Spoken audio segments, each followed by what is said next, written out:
Good morning, good afternoon, good evening. I actually just already said all these introductory words, but I forgot to press the button. So, it's fun.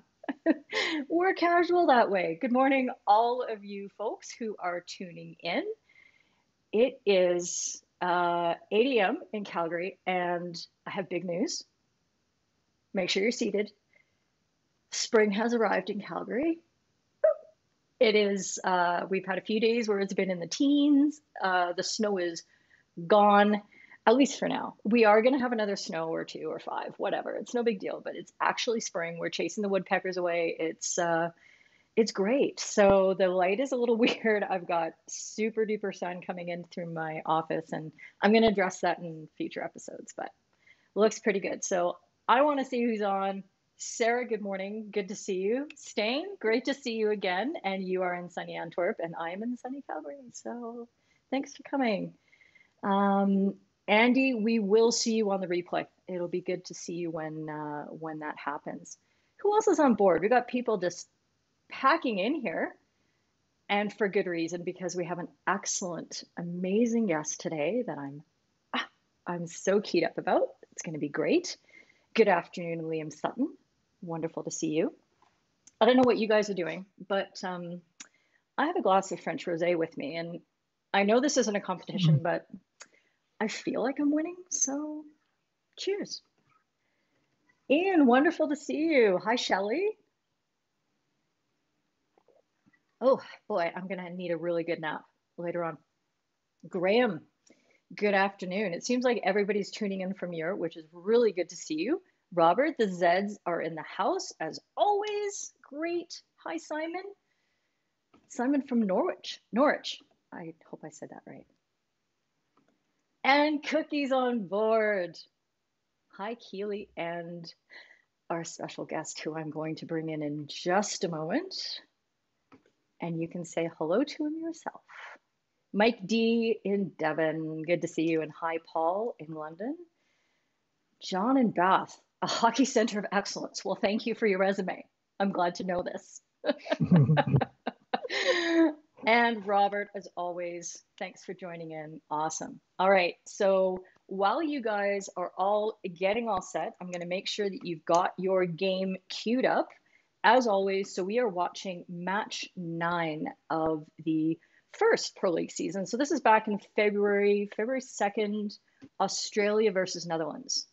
And this is in Melbourne. So you make sure that you get your game going. You're going to queue up to 148.13, thereabouts, or 11:33 on the cursor if you're dragging it. So the reverse stick is on board. This is going to be terrible. I'm going to have to mute him. This would be Matt Allen. Good to see you, buddy. And no, it's not about umpiring. We're just going to talk about nothing at all. It's just like being on your podcast. It's fine. Frenchie's here. Good to see you. Joe, wow. It's amazing that I keep saying the same people. You guys are so dedicated and loyal. This is incredible. I'm always overwhelmed. Rod Hurst is here, and he's looking forward to catching up with his mate from his Singapore days. All right, well, on that note, I am going to bring in our very special guest, and as we said, from Singapore, I am very happy to bring on Lim. Hey guys, good morning, good afternoon. I'm good, how are you? Someone on the background, they're just not going to leave us alone. This is perfect. It's like a high quality news broadcast because they always have kids running around in the background. So I feel very professional right now. Yes, I'm so sorry. We just couldn't get them away. But yeah, I hope you guys can give us a while. That's okay. We will do our best. Just fine. So Lim, how are things going for you this evening in Singapore? How was your day? Were you really busy today, or did you get some time to relax with the fam? Yeah, had a good Saturday, to be honest. And then I just came off a session. I was just sharing with you with two legends themselves, Ray O'Connor and Spiky. And Spiky Ellers from Denmark. Yeah. So yeah, they have been amazing. Stretch their time in Singapore hockey, and so it's good to have us. That's wonderful. Good to have them on to help us as well. Yes. So I don't know if you saw that, Lim, Mm. that Cookie already said hello, and Rod Hurst wanted to Oh yeah, say Rod. a big hello. Yeah, so he's on board to watch Hello. today. So I know he's now in Australia. So yeah, he's been with us for a while in Singapore. So it's good to see familiar faces and whoever I've not met before. We are not strangers. We're just friends who've not met. So I'm looking forward to see you guys in any uh, ways. isn't he great, you guys? Oh my God. Anyway, so hopefully everybody is getting all queued up. I'm gonna just put the match up one more time to make sure we have a lot of people on the broadcast today, which doesn't surprise me at all. So Mhm. make sure that you've clicked on the link. You've got your FIH Live match going, and it will be match 9. It'll be the Australia versus Netherlands match from February 2nd. So hopefully everybody's getting close to the queue. I'll put it up on the screen now as well so that you guys have it. I'm going to copy and paste like a smart person. There we go. So you're 148.13 or you are at 11:33 if you're dragging the cursor. So I think Lim's doing his queuing up. Is that what you're doing over there? Getting all set? Yeah, I'm trying my best. Just keep my girls out of the room. So excuse my informality and yeah. Oh no, they're Yeah, beautiful. And we, like you said, we're all friends that perhaps haven't met yet. So exactly. this is a There we go. judgment-free space. Yeah. Thank you so much for that, guys. It's You the got it. weekend, you know. It So is the yeah. weekend. It is the weekend, which is why it's 8 a.m. and I'm drinking rosé. What Ah, could possibly go wrong? Don't all worry, I sip right. very slowly. I've been told that I seem to nurse my wine, and absolutely, I gotta stay sharp. Gotta Good. stay sharp. I'm here. Okay, you're Yep. set. Good to know. I'm happy to go. Okay, is there anybody else at home who's struggling with the game at all? Let me know right now because we're gonna get going. It's gonna be a little weird in the first quarter because they were struggling with the score clock or the time clock on the graphics on the match. So we actually lose the clock for a fair chunk of the first quarter and a bit of the second as well. So we're gonna try to make sure that we've got all that. Frenchie has just shared a very fun fact that Lim, apparently you're a very good cook. Oh, thank you. Frenchie, he's on. My golly, Frenchie. Frenchie is on. Thanks. Yes. Thanks for the compliment. So Frenchie and I, we met in Commonwealth Games in, Hmm. was it 2018? Yeah. One of the best tournaments personally in terms of achievements in the games that I got and stuff like that. And great guidance, great team, great guidance. Of course, it's Frenchie and Ray O'Connor. Not Ray, sorry. Jack Kern was there. Hmm. So yeah, gave us the support that we need. I think most important for umpires at a certain level, not all, some of them, they don't need you to sit down and talk to them for 2 hours straight in a row. They just need that one thing, two thing, like why's your foot not on the line and stuff like that, you know. So yeah, I mean, so that was the kind of support I got, and that was the support I needed at that time. Yep. And yeah, we clicked well. Great Commonwealth Games. Hello, Frenchie. Thank you very much again. If I have not said that enough, but yeah, thanks for joining and seeing this face again. You know, very soon you're gonna get sick of it. So, but yeah, I'm here. Hey, this is a marathon, not a sprint. We're gonna be Uh, fine and hang in there. Okay, there so we go. everybody is set to go. I gotta move my screens around a bit. I can't see anything here. And I'll just move this and move this. And we are gonna get started, you guys. Hopefully everybody is queued up. So we are gonna start the first quarter in 3, 2, 1. Let's go. And as always, I need to turn down my game sound in my ear. Whew. So this must have been a really exciting time for you. Like one of the first matches in the Pro League being played ever. Also the first match in Australia, big hockey center. What was it like for you getting there down to Melbourne and getting ready to go? The hustle bustle was really great. To be honest, the whole thing about rolling out Pro League, getting us ready. We feel more semi-professional in the sense we are no longer like just volunteer umpires anymore.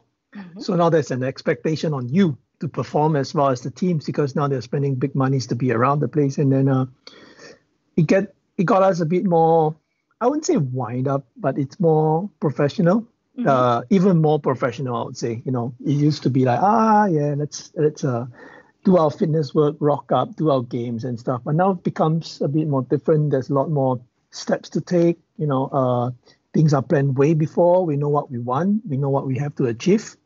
This is one of the biggest tournament in our hockey calendar now. And I think it's great, to be honest.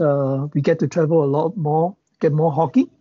It used to be, leading up to a major tournament, you get one or two before that, get yourself sharp, and then got into the tournament. But now it keeps us on our feet all the time. If I'm not on the pitch, I'm in the video. I think Alicia, shouldn't be calling them nicknames, but Alicia Newman shared with you that I was in China with her for two videos game, and then I flew back. So we take on different roles now, not just umpiring. Guys can go on the girls' game, girls can come on the guys' game, and I think it's amazing. It's something that I think we're moving towards. I think just more inclusivity. Everyone's there, and doesn't matter who's doing the games. I mean, end of the day, we just want the best for the family, the hockey family, of course. Yeah. So this game special. First, it's really hot that day. If you have not noticed, this game was hot because I think our quarter time was 4 minutes. Yes. And just standing at the pitch side when we were there, we were just pissing perspiration. We just couldn't stop, And a little of a hiccup on my kid. I think. Tell us the story, because this is a good one. I think this is quite interesting because about 2 days ago, with this thing all going on, I decided to just send a quick text to whoever that was in charge of the kid and say, hey, is my kid gonna be there and stuff like that, just checking in, that everything is gonna be all right. Yeah, got a message back and say, no worries, everything is gonna be there. Your bag is there, your name is labeled. We got the things there. So on the day itself, rock up to the stadium at about 10:30 a.m. because our game's at 3. Just want to familiarize and stuff like that, and look at the video booth. I said, okay, great. Now it's time for me to go take a look at my new kit. Went inside there, pull out the first shirt. I was like, this is a little bit too tiny even for myself. I was like, it came out XS woman. Yay! There you go. So, it happens. It happens, and then no one to blame, nothing. Just logistics, and it's a huge tournament. We have so many umpires all around the world, and so made do with it. And then we found an XL shirt for a small little Asian body for me, and I think I fit quite well in that one, to be honest. Like I told you, I think you look fantastic throughout the game. Thank you. In the meantime that we've been talking, we've already had 2 goals scored. Australia scored in one end, and then Netherlands came back only maybe 2 minutes later, and you can see that the clock is effed up down there, and that's why we lose it for the rest of the first quarter. But that must be quite something for a game with, at this level where you have 2 very strong defensive teams, and you've already got 2, a goal in each end. What were you sort of thinking to yourself that, whoa, we've already got these 2 goals. How does that change your game plan, if at all? The other guy on the other side, Simon Taylor. Yes. One of my best mate, I would say. I mean, Adam Kearns is coming on next week as well. So you have all my mates in your show now. So Marcin was before, and I'm here. Next is Adam. So all these guys, we've been umpiring the circuit for a while, and then even though we've been umpiring quite a bit together, when stuff like this happen, we would just look across the pitch and see each other and be like, I think we got a lot of leg work to do today. All the gym and all the running and all all the fitness work is gonna come into play right now. And it's true. I mean, I don't know, have you guys watched this game? Mm-hmm. And if we go along, we can see a lot of the issues that's gonna, not issues, I would say, all the goals that's gonna come, all the Yeah. things that's happening, and it's yeah, this is one of the most enjoyable game in terms of how it swing both ways, how it just keep going, and yeah, I mean, of course there are things that we can see and improve, but this is just one of those why we watch hockey and why we call it a hockey spectacle. You know, what was the final score? I couldn't remember myself. 4-4, Oh, 5-5. I don't know. It was a few. Yeah, It was a few to something. We're gonna find out in a moment, but it's all good. that's good. So I've got a Yeah. question for you here, Lim, from John Lee, and he says Yep. serious question, which we all know is a big departure for him. Does Lim Mm. feel a disconnect from the game when placed in the booth? So how do you Uh, feel when you're the video umpire? Do you feel like you're not really in the game? we can't not be in the game, John. There's two ways to look at it. Number one, if we are facing the pitch, we'll be even more in the game. Because if we have, as a VU, if we have the screens in front of us, and then if we can directly look down, let's say the placement of where the VU box is, that's what we call it, the hot box. If we can see the pitch, it'll be perfect. When we look down, we can have a feel of the game. We know how the teams are behaving because what we see on TV and what we actually have a feel when we watch it live is very different. Do I have a serious disconnect? Not really. No matter what, we still have to have an understanding of what is actually happening on the pitch side. Of course, sometimes it's difficult. Let's say if you are placed inside a TV room, which is far away, or inside the media box, which is just all enclosed and you can only speak when you need to speak and stuff like that. But the simple answer is not really disconnect, but sometimes it's just that we hope to have a view of the pitch, which will actually help us have the great understanding of how the temperature is like, where we are and stuff like that, yeah, and how it's going. Good. Right. Right. Excellent. I hope Thank I you. answered that question. That's perfect. And remember, guys, everybody at home, please pepper Lim with your questions. You can tell he's really ready to get into the meat of things. And this is a rare opportunity for us. The thing that I'm most interested in when I talk to you is that, like me, you're from a smaller hockey country, and you've risen right to the top of the game. And I wanted to know if there was maybe one thing that you would ascribe to, other than things that were within yourself. Yeah. One thing that really got you there, was there a mentor maybe, or a structure in place, or one particular tournament? What can you really pin it on that took you to the Can I top? use a word? I mean, the word here is opportunity in any sense. In any case, the opportunity is there for everyone to have at least one go at it. And then when opportunity comes, get it with both hands, and don't look back in anger and say, I should have done this, I should have done that. A wise man once told me which is one of the umpires manager, which I respect a lot as well. And he told me, never leave anything on the table. As in a sense, we have to be there, be square, do whatever we have to do, and don't come out of the pitch and say, I could have, I should have, I would have. That's over. Yeah. Someone was ditched on the pitch. Something has happened. We are not happy about this, and then there goes your opportunity. So just grab the opportunity when you have it. Don't say that I could have. I could have been done back home. I mean, That's what I always tell myself. I'm a bit more self-critical. Okay, I'm sorry. I'm very self-critical. So if I walk out, I'm not happy about what I have done or what, it's quite clearly shown on my face. It will be over soon. But for me, I mean, we have to be self-critical in a sense that we can only improve. And nobody likes to hear bad things from someone else. So why don't you tell it to yourself? That's what I always say. That's a good option. So, I like it. I know, because in the end, that's how you improve. You look at yourself and say, hey, that's not right. Sometimes the drive comes from you. Yeah. Really, you are an umpires manager. You can go to 10 tournaments and tell somebody the same thing 10, 15 times, and If he's not going to move, he's not going to move. It's easier to bring the water to the horse than the horse to the water, isn't it? So I think we're just gonna be real to yourself. Yeah. So the one word I would say is opportunity. Take it with both hands, grab it, hug it tight, because an umpire, every game, like, it is really your last. I mean, this is a cliche, oh, umpire like your last, but you can only be as good as your last game. I mean, you can always be better. You must always be better, and you want to be better. That's why we are doing what we're doing. Yeah. We're here. That's incredible. I think everybody I've had on so far, they've all said the same thing. I am very self-critical. I really am, I'm hard on myself, and that's really interesting. I think a lot of umpires will really, take that on board.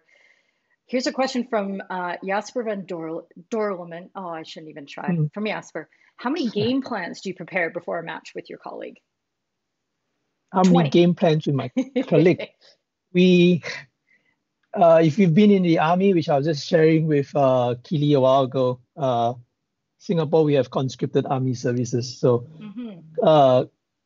in the army, we learned one thing is called no good war plan survive the first contact with enemy. So no matter what plan we have a plan. We have in general a plan where we want to be, where we want to see, who controls this side, what's a back door, what's a front door, those kind of stuff. We don't say it over on TV, but we can have those kind of plan, like how much you want to be down, how far up, and where do you want to control, what kind of tempo we want to set. But how many plans? We can't have too many plans because it messes up your head. You'll be thinking of your plan rather than concentrating on the game. Yes, but I feel that you should have one very generic plan, is in the sense that we are both umpires, we are a team. Get together, have a good talk before the game itself. Have a great talk. How you want to manage the 5, how you want to manage the 6, how you want to manage the setup outside the pitch, how you want to manage the 16, stuff like that. Watch out, or who are the players that is going to sprint down the line and going to be away, that you're going to read the game. I think those kind of plans it's a must to have, but don't have too many plans like, what if the ball, don't think too much into the decisions, like what if the ball hit the guy on the line, on the chest, on this side? What are we going to give? I mean, our game is too dynamic for a specific kind of decision that we're going to be discussing about. Have a generic game plan, a big one, a good solid one, and then move during the game. I mean, all games have to be, we have to adapt to it, right? Absolutely, yeah. I've always felt like the pregame talk is more so to get aligned with how you're going to react, not necessarily like we're going to do this and we're going to do this, but just that you see the game the same way, and that when the weird, crazy thing that happens or the unexpected turn, that you're still going to both recognize it the same way. Yes. And even if it wasn't explicit what you're going to do, you do the same thing anyway. It's almost just kind of like getting aligned, right? Getting on the same vibe. I like that a lot. That's really good. Question here from Steven. Do you think it's a bonus or a challenge to be known as one of the nicest guys on the circuit? Do players make it hard for you? Are you known as a nice guy, Lim? Oh, thank you. Thank you, Stephen. Again, I wish to come and say hi, one day, shake your hands and stuff like that. Yeah, but it worked both ways, I guess. But on a pitch, I'm not really a nice guy, I would say. We're there to do a business, game face on, game mode on, we are on, no more Mr. Nice Guy and stuff like that. If you see on this game, I think if you see on this game, there were a few occasions where I have to actually bring myself up a little bit more because these are two big boys playing the game. I think that during that time, this game, I think they were 1 and 2 on the FIH ranking. So this is a huge game. I think they were 2 and 3, but yeah. Oh yeah. Anyway. Still but really good. Still, it's the top 4 guys just playing hockey. There's going to be a lot of things, and I mean the nice guy persona. Yep, it helps. Getting to talk to the coaches, getting to talk to the captains, the players just before the game. That's where I like to make friends first, and we move along the way. I mean, get them on your side, which is always important. Yeah. Speak to the coach, speak to the manager. We should never be snobbish about anything. I mean, like, yeah, we're just there for the love of the game. That's why we're doing, again, that's why we're doing what we're doing. We have to, have their buy-in as well. Like, even when you get one or two wrong, we put up your hand and say, hey, we really did. This is another tip. Sometimes we just got to put up our hands and say, I did get it wrong. Yeah. And they agree. Yeah. That's fine. Just don't do it 3 times in a row in the next 30 seconds. That's fine. But yeah. So yeah, I mean, that's it. Yeah, it does help. Sorry. Yeah. Just to be there. I agree. No, that's a great explanation, Lim. I like that. I have no idea where we are in this quarter, but I know that we are now at Australia has scored 2-1. Oh yeah, And I just saw that one as well. yeah, so we're probably getting kind of close. So please wave at me if we've gone into the second quarter so that I can stop and everybody can get caught up because I'm watching a local copy. A little question here from Ian. Just saw a player lifting a stick over the head of the opponent. Should we, in an ideal world, and I appreciate that Ian's added that caveat, should we be Yeah. penalizing that? How do you feel about the sticks going over the heads there? I know the rules did say that we should not do that, but I think it's what's that called? It's not. This is not something that is actually being penalized hard and fast in any sense. And at this level where we are in the pro league, these guys are professional. Let's be honest. They are not there to hurt anyone. Yeah. And all. Yes, it's for I would say for this level, it's great to just, hey, this is not allowed anymore. Just be careful, and they take it along. But at the different level, you can make an example of it. To be honest, pick the right spot, pick the right time, make an example of it, and yeah, they will not do it again. It's not to have any discrepancy of it, but and you can also use the same management too. Sometimes somebody just wants to really get onto the ball. They're not trying to hit anyone and stuff like that. Yeah. That rule was placed there specifically because they just don't want any injury to go on. And yeah, I think it's great to just put in a talk and say, hey, that's a no-go. Let's not do that anymore, and just bring it down. Yeah. And I would say 100% of the time the players will understand and say, yeah, okay, I'm sorry, I'm not going to. They're not there to breach the rules. Let's be honest, they're not blatantly trying to break it. Sometimes it's just a habit of just old habit die hard, just trying to swing the stick around to get the ball. So to me, and when they're playing in that really close proximity, when they're, because sometimes they're making their maneuvers in a very, very tight space, and it actually is difficult for them to keep their stick low and get around somebody, and they're actually they're almost liable to hit the defending player more often by being that close. So I think many of them feel like, actually, this is a better way for me to get out of this situation and get to the ball. So I agree. Ian, it'll be interesting if you're on for the Wednesday show or catch the replay with Adam, because there is an incident with a stick over the head in Adam's game that we're gonna have a chat about. So you can see a different context, a different drive to manage that situation. So that we'll see that. And Lynn, that's a really good point, that it's about the context of whether it actually is dangerous there or not. Yep. So I like that. This is just about safety, to be honest. Yeah, absolutely. So we have reached the end of quarter one. I managed to pause my broadcast the right way, so hopefully everybody's getting on board, and this is fantastic. Jasper is letting us all know that we are starting at 126.10, which is good because some reason I forgot to queue up that in my notes. So there we go. If everybody's getting there, remember it's a bit longer of a quarter break because of the big heat down in Melbourne there. So tell me about it. Yeah, you were wearing black. Does that matter? Yeah. Personally, to me, I don't feel a difference with black. I just think it's just hot. For me, I don't see an issue at all, to be honest. I really don't. Yeah. I'm sorry. Absolutely. Yeah. Okay, so hopefully everybody's queued up. How are you doing over there, Lim? Are you just about ready to go there? Yeah. Second quarter? Okay. I'll give everybody home another couple seconds to get there, but one of the things that I noticed, and hopefully if people are going back to the game or they're watching this on replay, is that you might notice the audio feed from the umpires is very clear, And you can hear Lim in several situations having that rapport building dialogue with the players. There was one that I absolutely loved where the ball was raised, but it wasn't above shin pad height, and the Dutch were complaining, and you said to them, it's too low. The shin pad's there for a reason.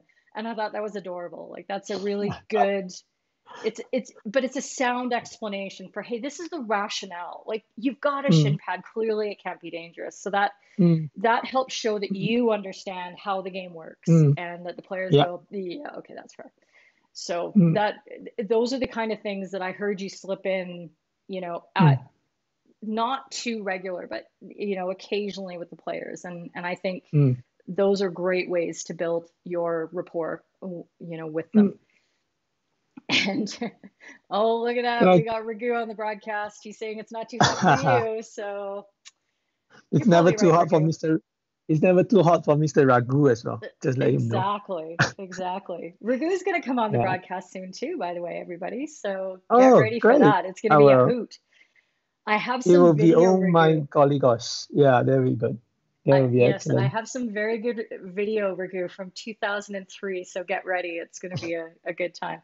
Okay, so hopefully everybody is ready to go. We're going to start the second quarter in 3, 2, 1, and go.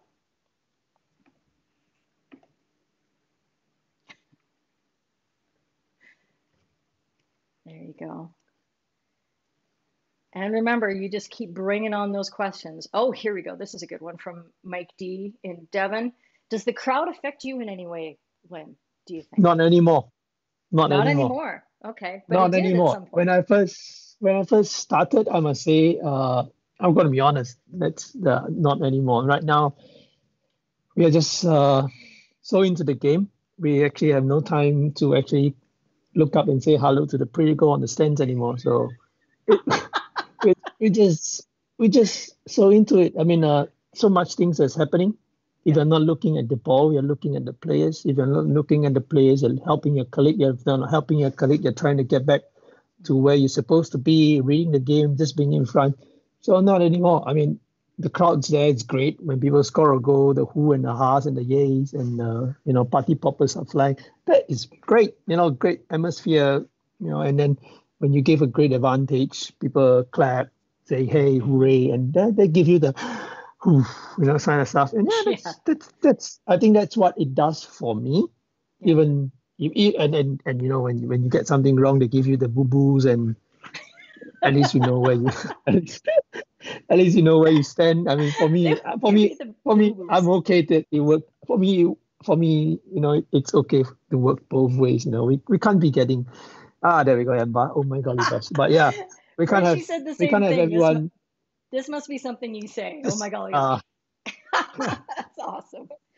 I told the story, but I remember the first time that I had a significant crowd, and it was in Chile at the Junior World Cup, and I was doing Chile versus Spain, and there were 2,000 people in the stands, and I'd never been in that kind of environment, and there were balloons and streamers and drums, and and it was but you just have to experience it, once or twice, and then you're fine. But it's the novelty of the situation that might distract you. But then after that, you're like, I've got a job to do, and you're probably paying a little bit attention there. Maxim. Yeah, say hi, Maxim. Giving a hi. We shared a tournament together in Singapore. Mr. Ukraine. I hope he's fine. I haven't seen him for a while. Yeah, it's great to see guys that still checking in. Yeah, I love Hello, this family. Everyone. Yeah. Yep. So let's see where are we at the score? It's not really all that important, but I think it's 3-1 now for Australia. We've lost the time clock again, but it will come back fairly soon. How are you feeling at this point with how things have gone? I think you guys have been doing well with your timing. There was a couple little hiccups with positioning that I think you corrected yourself in the first quarter. And there was a question early. Oh yeah, here it is. John Fry asking, does the pace of the game affect your positioning? Absolutely. Let's not beat about the bushes. It does. No matter how fit we are as umpires right now, and I must say, the group of us, we have been really maintaining our fitness in a lot of ways. Yep. And to me, fitness right now for me is the number one key to being a good umpire, because it keeps you, when you're in the game, you're fit, you can travel up and down, and the fatigue doesn't kick in so easily. You Yeah. get, your mental state is at the highest level, your sharpness is there. So fitness, it still does hit you. Let's be honest about it. With 40 degrees heat like this, Yeah. and no matter how fit you are, you will still feel a little bit. Even the players were giving us the oof at the halftime because they felt the heat as well. It might look all rosy and nice from the camera angle. That's why I said sometimes it's good to be there to see how it is. It's extremely hot that day. It does. The what's that called? The game itself, the pace that will catch you, and it Yeah. depends on how the team play on that day itself. How, if they want to play hockey or not. That's another thing as well. Yeah. So everything just it all comes down together. And I think Frenchie said something like that. Just umpire the game that's in front of you a while ago. Yes. That's absolutely true. I mean, deal Yep. with what is in front of you. Don't think so much about the game plan and what we have said before and stuff like that. But it's in front of you, deal with it, you know, dust your hand off and move on. That's all what Yeah. we have to do. Absolutely. Mm. I agree. Here's somebody who knows a little bit about umpiring the heat as well. Our friend Fede Federico. from Uruguay. Great to see you, Fede. Hey, I've missed you. He's saying, "Hey, friends, great to see you. In your opinion, yep. who is the toughest team on the circuit to umpire?" Oh, that's a good one. Uh, Toughest team in terms of, I would say every team is tough in Pro League circuit. Every Yeah, team, yeah, yeah. All has their own little different, you know, all the little different things. Some is tougher in the sense of physicality, some is tougher in terms of language, some is tougher in terms of speed, some yep, is tougher in terms of just the way they play, just the way they want to play and stuff like that. So there's no easy game in Pro League, and yeah, there's no easy game in international hockey. Everyone is fighting for a place. Every single decision counts. You get to hmm wherever you want to go, and it affects funding. So I don't think there's one team that's tougher than the other. Neither do I think that there's any one team simpler than the other. We just really take it as what it is in front of us, and I think every game should be umpired like the World Cup finals. I mean, to you it might not be the World Cup finals, but to them they are. If you put two teams that's from the Division 2 of the Euros, something like that, trying to fight to go to the Division 1 of the Euros when they can meet some of the bigger teams, absolutely. Yeah, that's an absolute big game. I mean, yeah, yeah, they might have 300 crowd. I mean, really, who cares? But the context of the game itself is huge. You don't have to do the Olympic finals or the Commonwealth Games finals or the World Cup final every day, because every single game counts now. And then yeah, even for Pro League as well, because you have the shootout after the game. Someone's going to get an extra point. Let's say one team flies 32 hours to another state, come back with 0 points from 2 games. That's going to be tough. It's going to be very, very tough. yeah, So every game is a big game. So Frederick, when you get there, you understand. And I think, yeah, he's in the yeah. congratulations. He's in He the Pro League is. panel now. So great. He is. So yeah, every game is gonna be tough. I mean, no matter what, all have their reasons to want to win. So yeah, we're Yeah. gonna be on top of our game even more. Yeah. Absolutely. Yeah. Fede, I can't wait to see you when you get out there. It's going to be great. So Yeah. another path umpire from a small country making it big. That's what I like to see. There we go. All right. So we've got our fourth goal from Australia just popping in the goal, and we have the clock back on, which is great because now occasionally we might burst in and talk about the game, but there hasn't been anything really that contentious yet, and anything really to talk about. So um, and I think throughout this game, I think the players really do get on with it. Of course, once the Dutch crawl back into the game, that's when things get a bit more interesting. But we Mm. will get there when we get there. Friend of FH Umpires, Jade Bloomfield, has a question for you. Is there any one player that you really enjoyed umpire? Mm. One player, the player that is on your side on that day. That's my Yeah. best friend. Whoever likes you the most. Yeah. Whoever uh, buys you beers after. yeah.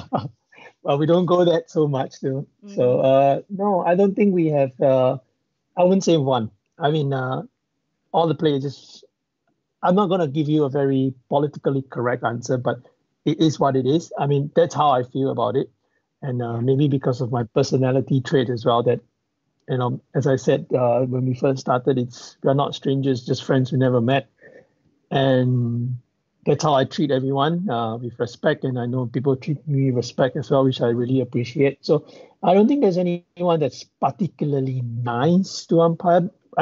Try something that you get it wrong 30 seconds, three times. That nice guy is not going to be that nice anymore. Trust Yeah. me. So Absolutely. yeah, I Absolutely. mean, I think we got to be just, I think, just, keep them on your side. I mean, have once in a while, have them have those small conversations and nod the head, smile, shoulder Yeah. shrug, and sometimes it's not what you say, it's how you say it, and Yeah. that's when I think, yeah. So to answer the Jade's questions, is there a particular guy? Well, I hope to say all the captains. That's what we want to work with, who we Hmm. have to work with. And most of the time, you'll be surprised if the captains are strikers or center midfielders, they're so far away from you. Mm. I like to talk to the left back. Yeah. I love to talk to Absolutely.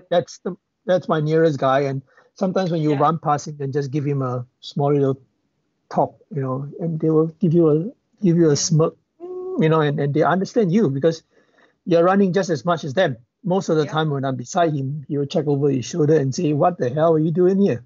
I feel like saying, "Yeah, because I have to get here to look at what you've done." So yeah. So yeah. Absolutely. I actually played left back in my competitive Ah, days, so I feel like that's the reason I got pulled into umpiring. mm, That and I was a magnificent cheat, but those two things combined together, but having that connection with the umpire yeah. and yeah, it was interesting on Twitter a couple weeks ago. I was asked, well, I wasn't asked directly, but I responded to a question: Who are your favorite three players Mm, of the past era? And I picked out, a few players that I felt like I don't think we were nice, and I yeah. don't think they definitely didn't like me at the time, but I had so much respect for what they were able to teach me as an umpire with the way they Hmm. played and the way they talked to me. So Helen Yeah. Richardson Walsh was one, just Mm, incredibly smart, really knows the rules, and I understood more from her as she was playing. Um,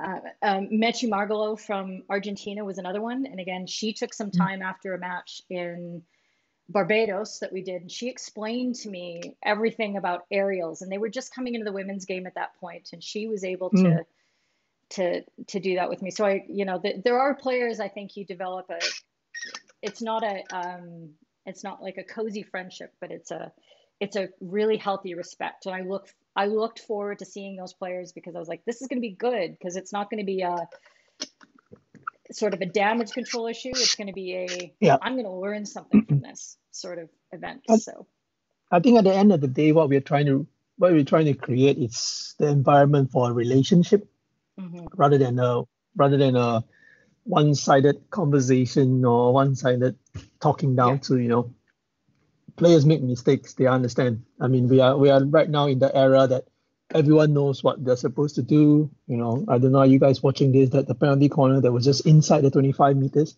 hmm, This is an easy sell. This is the one that just click of a finger. It's a penalty corner. It's just the guy got bundled over, going in towards the D. All the players just run in towards the goal, trying to defend it, and stuff like that. yep, Australia were not doing anything special, trying to buy the penalty corner. The Dutchman saying that, hey, it's not a penalty corner. I mean, look at it. This is sometimes a good telltale sign that we sort of having the game in what we want to be and stuff like that. So I guess, yeah.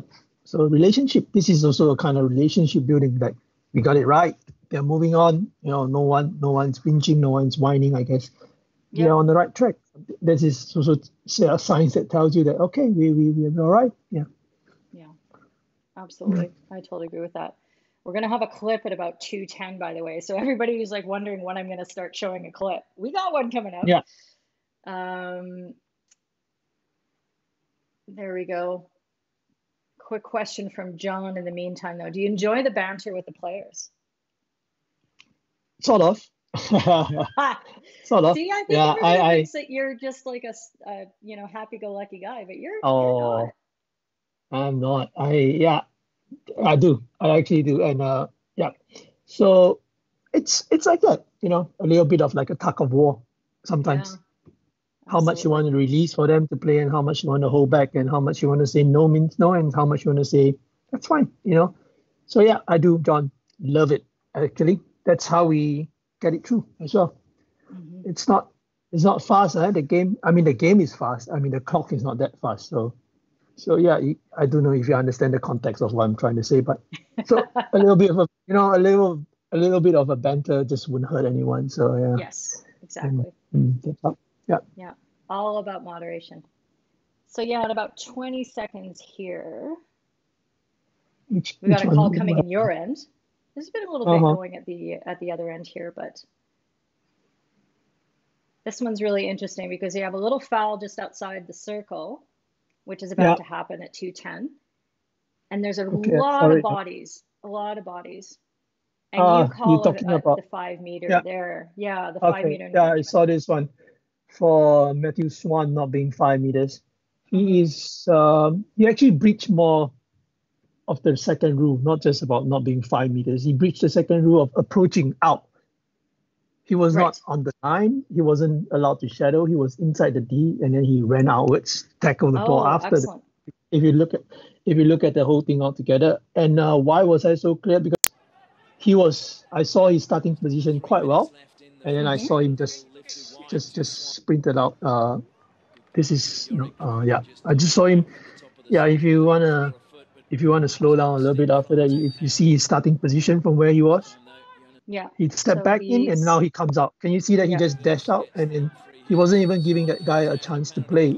Yeah. So I right. mean, the the rules is there, the guideline to say that if you're not in a ready position, you're not supposed to run dash out. I mean, and this is one part of the what's that called, the spirit of the game as well. Yeah. So yeah.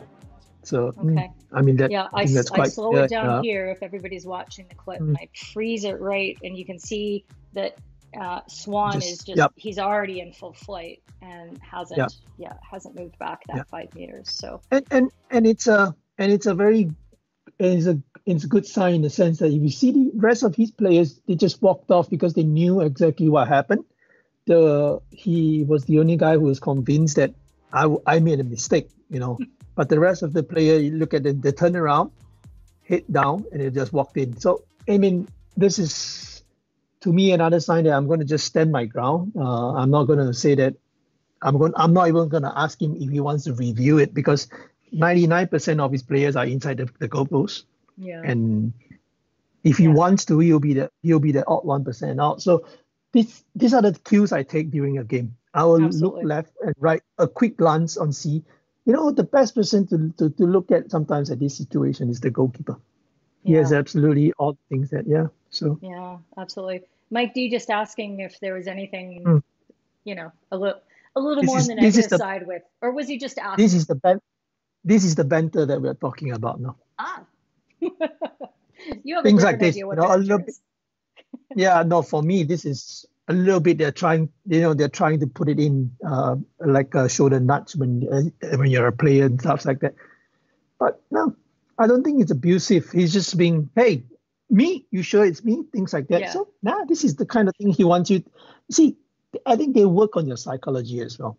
They yes, they want you do. to think that you're wrong, Yeah, but sometimes when you're wrong. But yeah, this is clear as day for me that it is.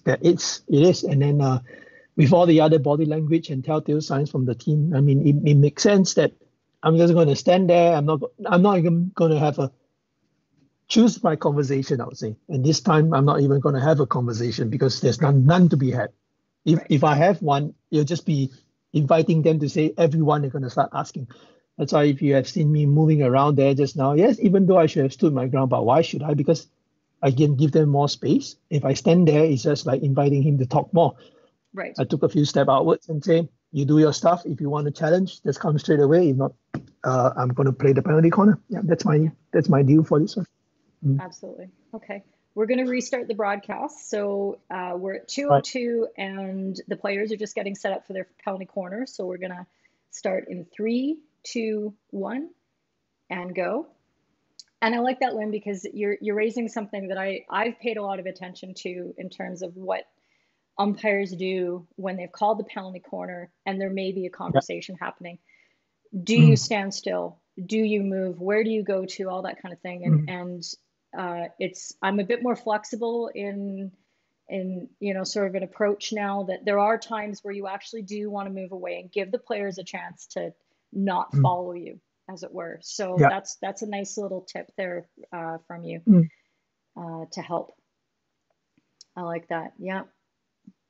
Frenchie agrees. Picking your battles. Yeah, that's right, French. All right. I'm a learner, Frenchie. Well, you learn from one of the best, so there you go. Yeah. Always good. Yeah. Great guy. John asking, how do you feel when a review of one of your decisions is successful? A fist pump inside, yeah. No, a fist pump inside your little chest, but yeah. Not really. Not to be that way. I mean, the review is there for the main and sole reason that we want to get the decisions right. Yeah. We will get it wrong, they will get it wrong and stuff like that. What they see might not be what you see. And sometimes when the review come back that it's different, it might be really something that, I can't see. Or sometimes when they are wrong, it's just something that we are right for. I mean, I don't have anything to be particularly happy or upset about. It's just the process. It's there to help you. Let it help you. Don't be negative about it. Yeah. And a word of caution to umpires who are not much in the box. Just say hi to Kenzie for me. Not much in the box is just be ready. Make the decision. I mean, sometimes the right decision is a tough decision, so you have to make it right. You're there for a reason. There's nothing about seniority or junior aspect of anything. You have to. If you see it, you have to give it. I mean, that's the only fair thing to do, and that is the only right thing to do. I mean, I'll come down and still have a cup of tea with you after that and say, hey, I'm sorry, this is what I saw. You might not agree there and then, but I think this is how we're going to move along to make ourselves better in the game. So, yeah. Sarah brought up a good point when she was on, when she talked about how if a review is unsuccessful and so that team has lost the referral, that might that you take that into account when it comes to your decision making in that circle for the rest of the game, because you're still looking for the ways to allow yourself as a team to make the best decision and the most accurate decision. So you change your approach a little bit, knowing that you may not have that review to rely on and that sort of thing. So I found that really, really interesting. And as I said, we are doing sorry, should I pause it? We are now on third quarter. Yes. We're running. Yep, absolutely. Give it a little pause when I've just got another couple seconds to go. So yeah, I'm gonna just say talk through your couple of minutes. I'm gonna just say, I mean, relationship is also about helping each other. So you know that your team has lost the referral. Now is the only time that you can buy lunch as an umpire.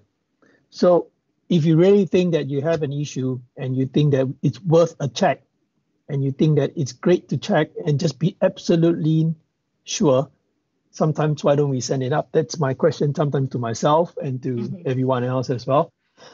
You give a stroke. It's clear as day it's a stroke. You just want to check if it's really, really a stroke, even though the crowd knows it's a stroke. Put it up. Everyone's going to be happy. That's why the system is there for. I can check. Or if you give a goal that's so close and stuff like that, the team has lost their referral, they cannot do it. Sometimes I tell myself is, we can also do another check. No matter how sure you are, just do another check, make it even more sure. It shows up on the screen. Everyone's happy. Everyone respects the decision. Everyone is happy with what you do.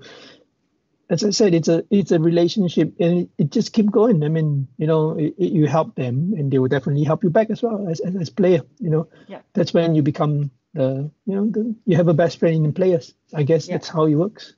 Yeah, I agree. Okay, Jasper's got the cue for us because Jono has abandoned us for this broadcast. My good friend, Q friend Jono. So Jasper tells us Q3 is at 57-34. That's fantastic. And we are sitting on 2-1 Australia versus Netherlands. So you've finished an entire half.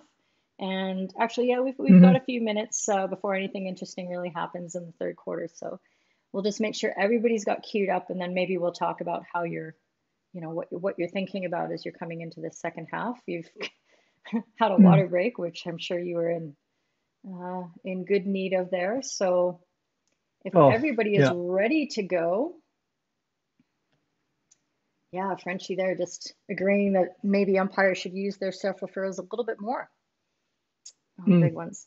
I think I'm pretty happy with what I've seen in the key moments that that you guys really are picking the right moments, and I think it's the right choice that you don't have the ability to self-refer your penalty corners, because then you're just opening up, I think, far too many instances. But to be able to look at the big ones. I don't think we should ever have a penalty corner, to be honest. I mean, what we have right now, I think is just good enough. Yeah. Way more flexible than some other sports that's actually having the referral system, which I think we are quite pioneering this way. So yeah, I think we should keep it this way.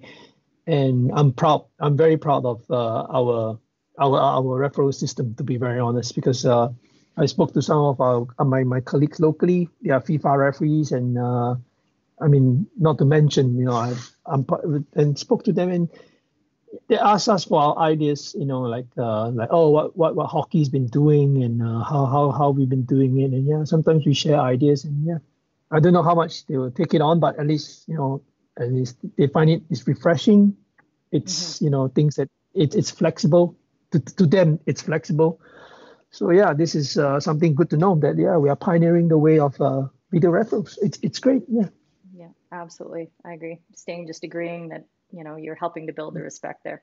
So if everybody's ready to get started with Q3, we are going to get that going in 3, 2, 1, and we're rolling.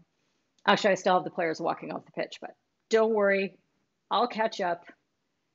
There's the Simon already. And Jasper's wondering what you and Simon talked about during the break. Was there anything specific, or were you too busy guzzling your water? After guzzling the water, we sort of knew this game is going to go down to the wire. The whole thing, the whole vibe is breathing up to it. The game speed hasn't slowed down. The intensity in the body language of the two teams hasn't slackened off. Australia has scored 4 goals. They are coming hungry. They have not stopped running.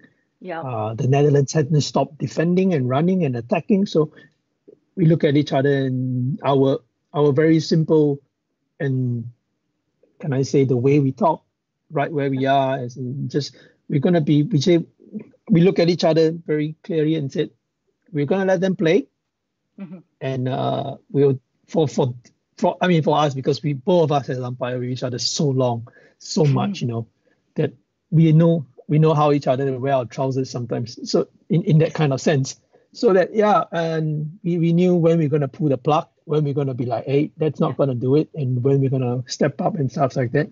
So but for that's guys really who just come on. Yeah, if you're listening to the commentators, and I mean, what a privilege to have Ash Morrison and Jamie Dwyer on this broadcast. Back in the heydays when they had more than one commentator and they were actually really good commentators, the way they were talking was like, it's 4-2. Dutch really gonna have to get back into this soon, or else the game's over, and sort of a little bit, this is what they do, right? They kind of set up the drama, but I like the fact that you guys had read that this game was still completely in the wars here, and that it was going to be a real battle. So I think that's absolutely right. You can, I mean, most of the time you have to see the body language of the players themselves. It is clear as day. The moment they walked out, how pumped they are, how physical and how much running they'll be doing stuff. They're not gonna lie. It's not gonna lie. It's just in front of you. you take it as it goes. But yeah, but I was saying just now is that the guys who are the guys, when we are first starting, it's good to have a long, not a long halftime talk, maybe a good 2, 3 minutes. Hmm. Maybe say that, I can't see you at that corner. Can you just come down a little bit more? Or are we Yeah. too stretched? Stuff like that. What am I okay with the penalty corner? Do you need more help here? What do you think about this free? Do you want us to be, or the next one is going to be a yellow? Things Yeah. like that. I mean, just remind yourself in your head. I mean, for the guys, this is something for the guys who are coming up. And what do you think we talk about? What do you think I talk about when I was coming up? My seniors will be telling us things like this. And hey, you're a bit far. We are stretched. Let's come a bit more. And yeah, this is what we actually discussed. Not actually how the weather is like and and Yeah, how are you today? absolutely. And are you? Yeah. So yeah. Yeah. I hope I Yeah, answered that question making on that making one. sure Yeah. that you're reading the game the same way and you've seen the same things. Mm, So do you talk about, do you sort of tally up your management interventions? You go, oh yeah, remember we gave that guy a warning for the 5 meters, or we had that upgrade, mm, so let's keep mm. that in mind for the next one, We that sort of thing, a little bit. Yeah. Yeah. And the great thing here is that our mic for Pro League is excellent. Excellent. It's clear, so clear. Oh yeah. So we'll always shout across if we don't think it's correct. And we have already, not had that ego in us to say that, oh, you should not say something or stuff like that. Yeah. Yeah, So absolutely. we'll Yeah, just say, occasionally I'm hey, flashing up comments from people yeah, who are, yeah, reinforcing and adding to the things that you're saying. And yeah, no, exactly, Kenzie's absolutely exactly. right. Like what? Yeah, no hunting. Exactly. So, and Kunzi and I has a lot of games together as well. I mean, I start my career with Kunzi. My first ever game was with Kunzi. I mean, look at Oh, that. Yeah. So yeah, as we just say, hey, that's not right. You're supposed to be a yellow or stuff like that. And immediately I'll trust him, whoever is on the other side, and say, someone just shout across to me and say, hey, Lim, it's a yellow. Immediately, stop time, yellow. I'm not even going to think why. You know, I think this is how we're supposed to work as a team, as yeah. a pair, as colleagues, that we trust each other absolutely on the pitch. And likewise, when I shout over to Kenzie, to Simon, to anyone, Martin Madden, or even Marcin Krakau, they would just say, oh, okay, Lim, great. It's going to be a Hmm. yellow. We trust each other. That's how we're supposed to be. I mean, Yeah. absolute trust, and it shows. Yeah. Yeah. I love that. All right. We've just had, we're at about 10:20, 10:15, and Australia has scored again. It's Yep. now 5-2. Hmm. So another twist in the tail. It's a lot of goals. A lot of goals for a hockey match. Did you feel like the game was really stretched at this point, or It is. because it This is seems to me starting to. like the midfield This, is starting to empty in this game. yeah. Like the This is third quarter, starting to. fourth quarter, there is no This is midfield. starting to. Here is starting to stretch up. Yeah. After the fifth goal, we notice a lopsided for, I think, the next 2 to 3 minutes, if I'm not Hmm. wrong. Suddenly the lopside, that we see that the midfield got empty. The two Ds got starting to get very busy, and Hmm. it's another strategy altogether, how we're going to manage this one, because it's just it's tough because they'll stretch you. And yeah, we shouldn't. And in this kind of situation right now, I mean, an advice can, for people is, we don't want to be sprinting all the way up, Right. but we need to gradually get there, because end of the day, you must remember the high impact area is your D. It's Yes. not in the midfield. Yeah. Yes, you have to support your colleague. I agree. You have to absolutely support your colleague as much as you can. But sometimes from where you are might be a good place to be as well. So you don't have to be sprinting all the way up and sprinting all the way down. I mean, Hmm. we have to get there. I mean, let's not make two ways about it. Let's not have any excuse about it. But you need to get there. But yeah, just don't sprint like absolute madman. Just trying to get there. You must remember you have a D to protect yourself. So don't forget about that Okay. part. Yeah. So there was a decision that I wanted to go back to. We've probably gotten a little further away from it, but it's back at about 9:05. So if everybody wants to just sort of pause where they are, and I want to go through this because I had the question about this, and I was wondering if there's any communication between you and Simon on this particular play. 9:05 Yeah, around on the game 9:05 clock. on the game clock. Yeah. So I'll bring up the clip Okay. in a moment. Oh yeah, so I was going the wrong way. Let me bring up the correct clip. It's going to be this one here. So Dutch attack right outside the circle, very crowded. I was wondering Yep. if you thought maybe there could have been a third-party obstruction there. They didn't refer, and they had Oh, the referral. this Because is an what caught my interesting eye one. is that, yeah, Simon looked like he was kind of a little bit, crouching around the forest, the tree trunks there, and trying to see. Was Mm. there anything that you noticed there, or? This is where the trust come in, because if I have seen anything, I would not have said nothing. I would not Right. have let it go. If there was something that I need to shout out to him and say, "Hey Simon, that's a penalty corner," I would have said it, Yeah. without a shout, without immediately. And this one is interesting. Number one, the context of the game was there, the speed. For me, if you have seen the reaction of the Dutch player, immediately what he did, he was buying it. He rushed into it, he pushed it along. There was a defender that close to the first initial defender. Yeah. So he was playing the ball. He was just, for me at that instance, and looking at the video again, can you see he just pushed it through. There was Right. another guy who was immediately behind to receive and play the ball. So if we were to give that penalty corner, that would be really, really, can I use the word Soft. cheap? Sure. I think, yep, Absolutely. yeah. I, I, I, for me right now, I don't think I would have, yeah, I don't think I would have done it. Yep, I Yeah, think no, that's I understand that, and that's good because it certainly caught my eye, and it caught the commentators' eyes as well. Um, and I think the distance is a little deceptive. It looks closer than maybe it truly was. So when you're looking mm-hmm, at that camera angle, it almost looked like it was a little bit like a shorter distance, but actually in reality, it was more like, especially on the angle, maybe closer to 5 meters. So that yeah, that definitely changes things. So that's good to know. And that what I didn't like was that the player immediately was going up in the air like this instead of continuing to try to get to the yep, ball. And I think maybe that would have right, changed. I think that was either Kellerman or it was Preußer, like one of the mm, tallest players on the Dutch team. So if they had continued to try to reach, I think maybe that would have shown you something different and would have been right. maybe a different question. So all right, Mm. well, thanks for that. And if anybody has questions on that one from at home, please. Yeah, and Rod's pointing out that his stick was over his head. Absolutely. So hopefully everybody's Thanks, fairly Rodney. close to where I am. I'm at about 8:45 on my game clock. So if we kind of just get started and that kind of thing, we're not going to have any clip to show until we get pretty much to the last minute of the third quarter. So I think we can probably catch up quite well. So if you want to get started in 3, 2, 1, and we'll go.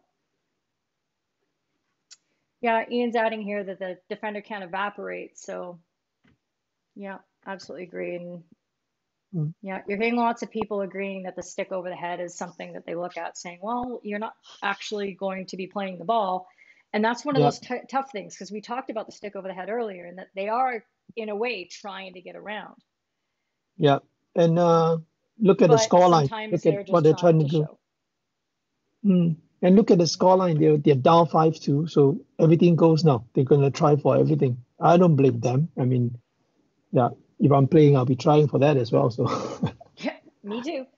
So yeah, Lim, exactly. you just gave a green card for a trip down your Yeah. sideline.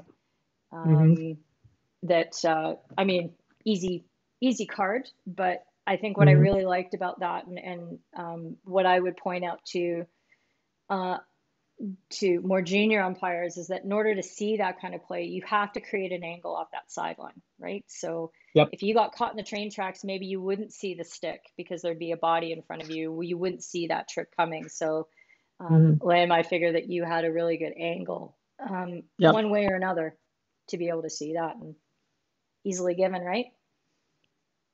Nothing Mm. hard about that one. There you go. Yeah. Thank you. Oh, you're Yeah, welcome. I hope I say nice things during these broadcasts. I feel like, that's very complimenting. Yeah, we're talking about thank you. That's concepts a just, lot, but no, I mean there's lots of great things that I see. I actually told you I clipped a lot of things out of this third quarter that were really, really small, really subtle things that I thought you and Simon did really well to manage things. Because you knew that the game was coming, despite the fact it was 5-2 at this mm, point. You knew it was coming.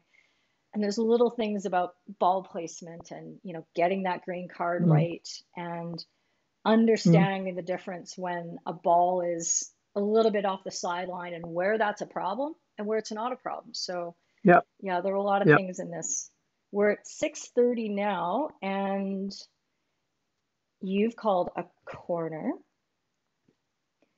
And actually, in about 30 seconds, so after this corner goes and the clock runs down, it's about at 6:08, and it's on Simon's side there, and he does do a reset of the ball off the sideline, and we've had a few of these on the broadcast where people have asked, well, how much is too much advantage, and when do you pull it back? And hopefully Mm. we'll have it in front of us to see when it happens that was one of those moments that Simon stepped in and he adjusted it for a very good reason because it was very confusing. So for me, the shot's just gone off the post on the penalty corner, Mm.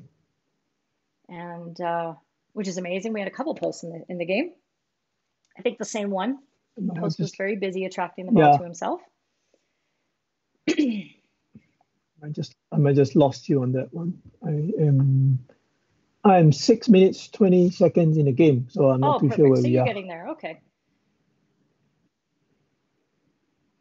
So yeah, I'll just pause for a sec. But this is Okay, the I think point at around 6:08. Yeah. So there's a ah, little okay. bit. Yeah, Is the ball in yeah. front? Is I it think this behind? is.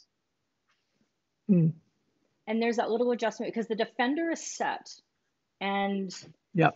wanting to know, well, is this the take or is the take, moving the ball backwards and that sort of thing. And Simon just makes sure with the double whistle to step in and say, oh, okay, let's just get this Mm. correct right at this moment. And there wasn't any flow to This break down is at this that point. is yeah. Sorry to break in, but No, go this ahead. is where the trust and the pre-match comes in. That Mm-hmm. is your part. There's no way I'm going to go across that side to find Mm-hmm. something to do. That's your part. That's we spoke about during the halftime. Like, how far would you like to come down? How near do you want to be? And we had an agreement. No matter how hot or how tired we are, we have to step in on that kind of those kind of areas. And Simon was absolutely right to set it up. If not, imagine the guy runs straight at the defender. The ball was not set up. The defender was not 5 meters. What? Am I gonna give a penalty corner? And if I give a penalty corner, how am I going to sell it? And if I sell it, how am I going to tell, hey, Simon, how are we going to get this one now?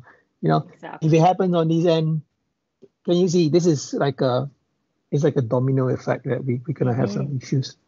Yeah, and You know what, that's Kelly, can absolutely you give true. me, Sure, go ahead. What did you need to I say? just need 10 seconds. No, 10 I just need 10 seconds? seconds. I'm going to change the location. I'm going to change the Okay. location.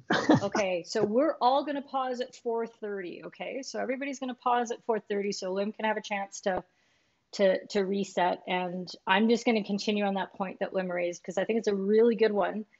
Um, because when I'm pulling out the subtle things that umpires do really well, it's kind of like to create a current analogy, it's kind of like when everybody stays at home and you don't realize all the lives that you save because you don't see the people dying. It's the paradox of doing the right thing.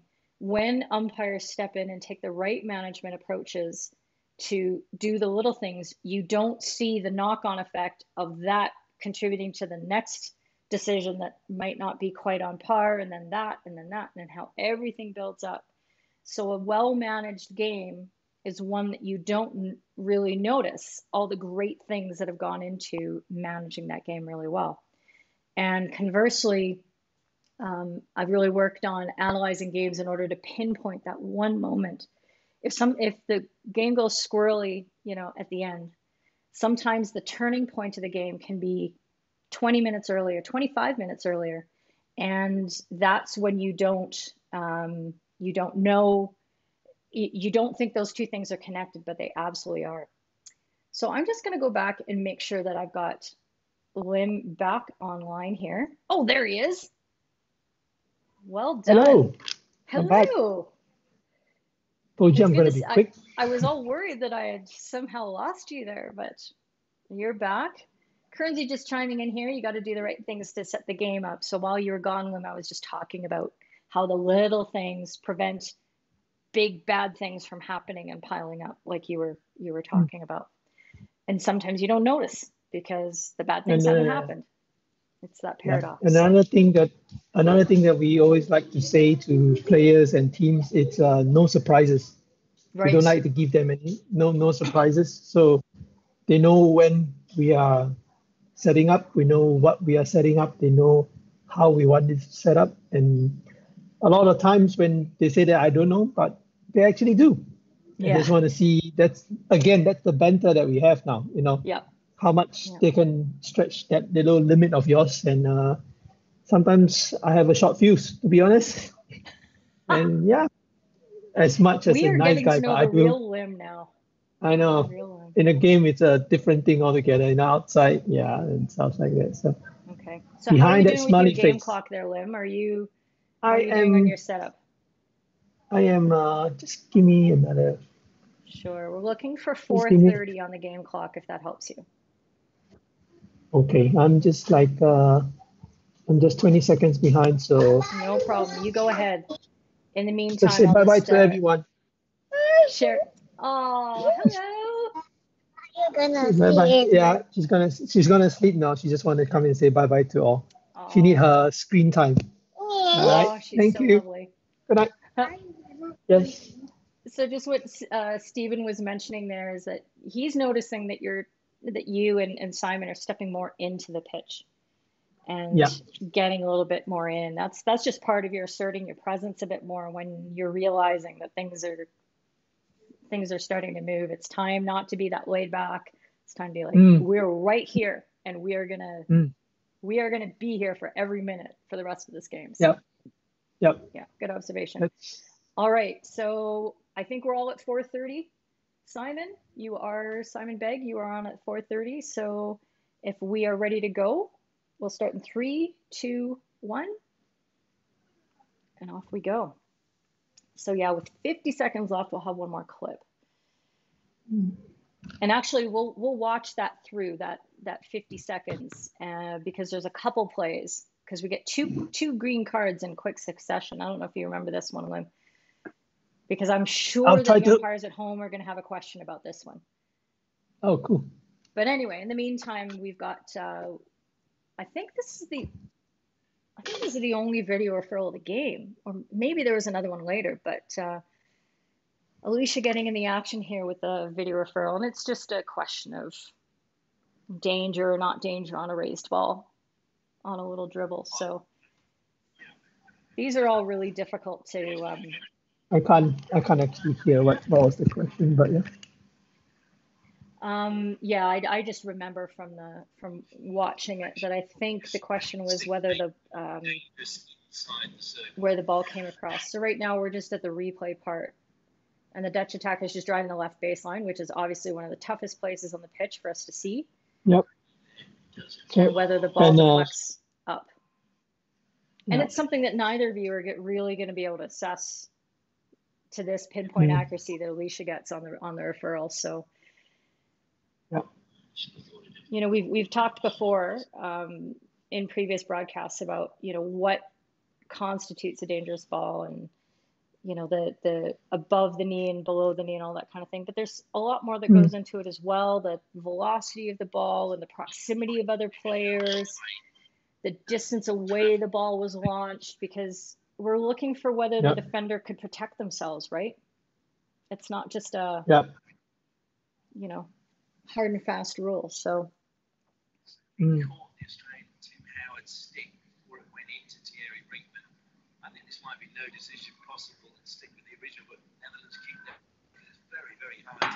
oops. Boy, I almost knocked my water off. We're okay. Everything's okay, guys. yeah. Yeah, so it's a bit of a longer decision to make. And how does it Because feel there when you're was in the no, pitch and you're I think waiting for it? there was no reverse camera on the other side. That's why. Mm, Can you hear? Yeah. So, are you listening to the decision?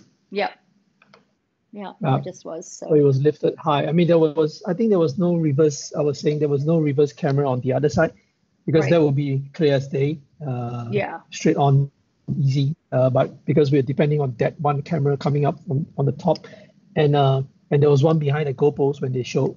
So I think we based yeah. the thing we based the two decision on that. I think it's the correct decision, to be honest. Hmm. It's yeah, we should have, and you see that Australian has no issues with that, and yeah, I mean, Yeah, good on Alicia. yeah. Shout out to Alicia. So, Skippy, the other Alicia, was talking on the last broadcast Yep. about how the setup of the cameras has such an impact on, how the referrals go, and the choices that have to Mm, be made for financial purposes, because it's the cabling. She said something mm. like $30,000 for each cable that has to be laid that travels a long distance, and that just sounds crazy. But that's that's the way it goes, right? Somebody's got to make money in this game. It It's is. not us. Yeah. We don't talk about dollars and cents. Exactly. So yeah, it's good. We still have both teams with their referrals, and Yep. but I think you guys have built up a lot of trust over the course of the game, that you've been making a lot of correct decisions, and Yep. they're happy to get on with it, which is always a bonus. And it depends a lot on the team as well. If Hmm. the team just suddenly said that they're going to shut down, absolutely doesn't want to play hockey. It's a totally different ball game altogether. But as much as we can, we try to keep them. We try to keep them on again on the. I will use that word quite a bit, on the right side of how we want it to be, how Yeah. we want the flow to be, and yeah. I mean, in that case, it's easier for us to manage. If not, it's just going to be, yeah, it's just going to be absolute hell.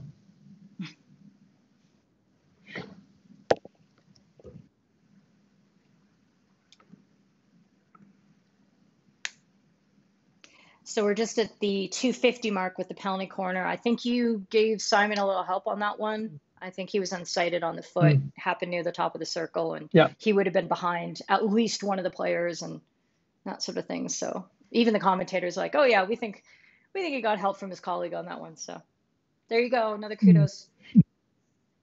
yep. Thank you. Yeah.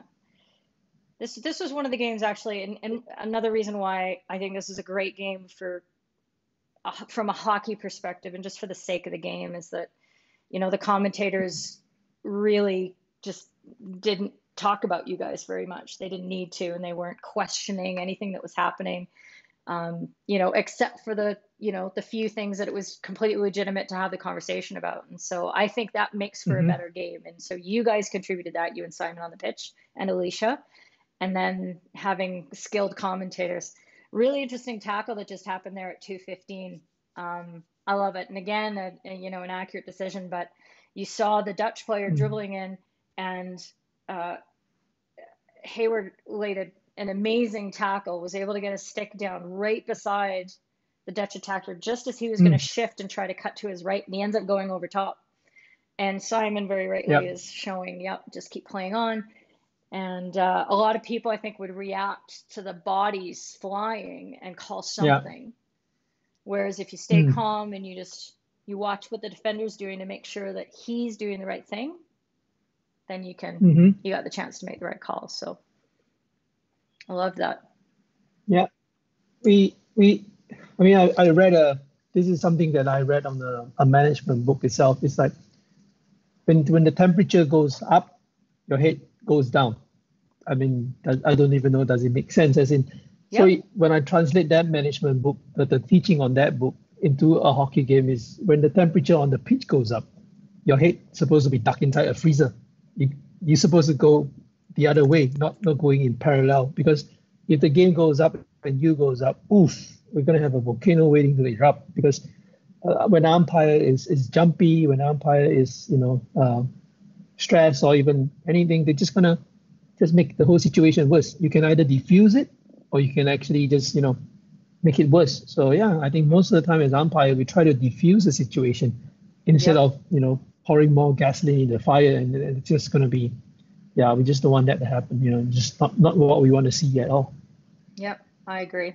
Yeah, you got to absorb a bit of that emotion, and then suddenly it doesn't bounce back and get augmented. Mm, So at 50 yep. seconds left, we had the first green card for hitting the ball away that Simon gave as it was going towards him.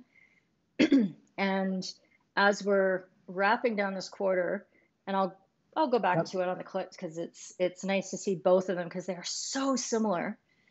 Similar at the pitch, same direction, very similar motions and trying to break the play down. So right here we have just that little touch.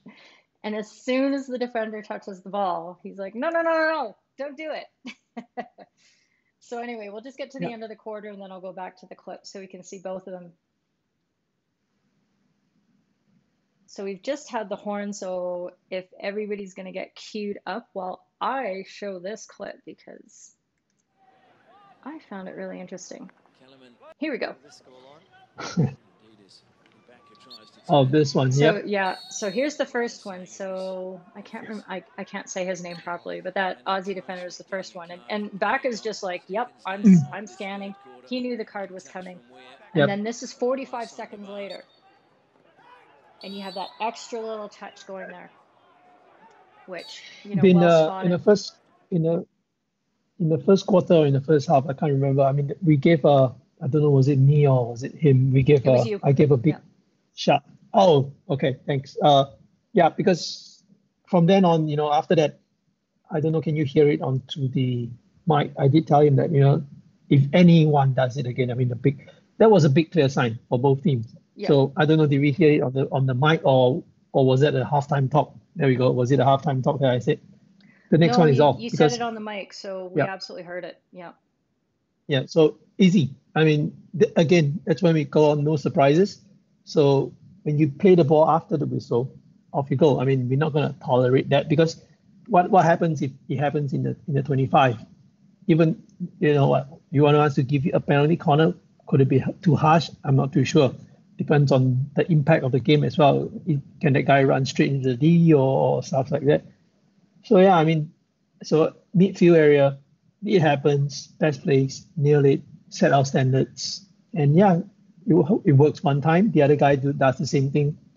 Off he goes as well. No complaints, no issues. And yeah, this is how I think in that case, yeah. Yeah. And the warning that you gave, it was in the second quarter, about 4:40 left on the clock. So, it wasn't super proximate, but absolutely the players knew. There's no question that once you've given that warning, it still extends, and you're not going to say, well, there's been another 20 minutes in the game, so now we're not going to continue on that same path. Like your control ladder, you're on the rungs, so you're going to keep going with it. And especially now, because you're getting later, those actions do have a big impact. So the question I have for you was the 2 green cards, same team, same foul. I mean, I like it, but I want you to lead us through why you thought 2 green cards was, a good alternative in this particular situation. Let's put it that way. Different person. Let's put it as different person doing the same silly things.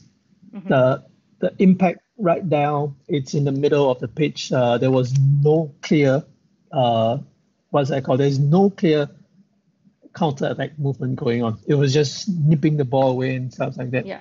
It was 2 same fouls, and it's not an upgrade. Not like this guy smashed the ball absolutely to the home stands, and the other guy just nipped it away.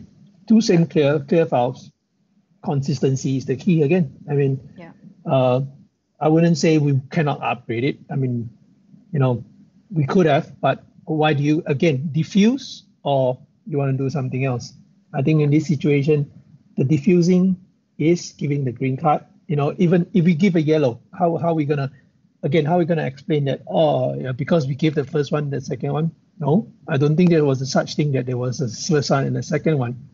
anyway, it was a different player altogether. It wasn't the same player.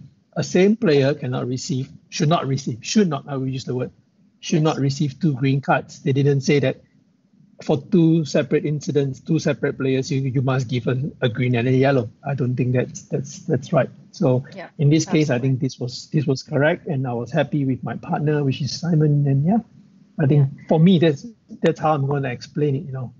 Yeah. I think it's also important to note that because there was such an overlap, it was only 40 seconds difference, that you now have a team down 2 players, and that actually is a big penalty. So whether that goes for, the second one is a 5-minute penalty, that's not really the important part. The important part is that instead of it just being down 1 player for 2 minutes, it's down 2 players for 1:20. And then, the rest of the green cards serving out in the third quarter. So that's a big deal. That's nothing to sneeze at, especially at this level and this moment of the game. So I totally get it. All right.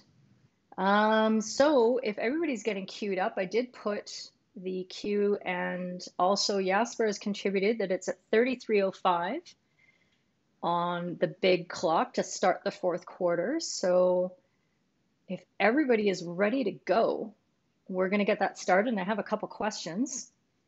We got more legends chiming in on the broadcast, so that'll be fun. So if you guys are ready for quarter 4 in 3, 2, 1, get it going. And Mr. Andy Mayer, good to see you, Andy. There you go. So he's thinking about the appropriate time penalty for the offense, rather than always following the ladder. And that's absolutely right. And I know this is the thing that can be really difficult to explain, and I do a lot of this kind of explaining on FHumpires when I show clips, because it's, of course it's about rules and it's about consistency, but consistency doesn't mean the same result. The consistency is adhering to the spirit of the game, I think. And I agree that in that situation, you're being consistent with what the game needs and what impact those fouls had on the game, and understanding what the disadvantage means. So I special like shout out to Andy. Special shout out to Andy Mayer. I hope you well, Andy. Woo! Yes. Good to see you.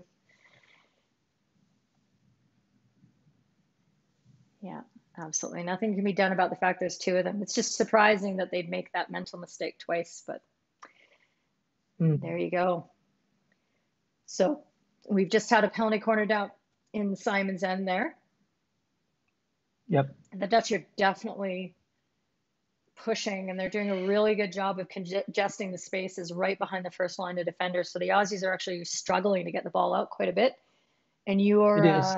And if you see, I'm actually more than halfway off the pitch. Because I'm just wanting to talk about positioning as well. I mean, people ask us, so what do you do when the other guy is under the pump and stuff like that? You come up high.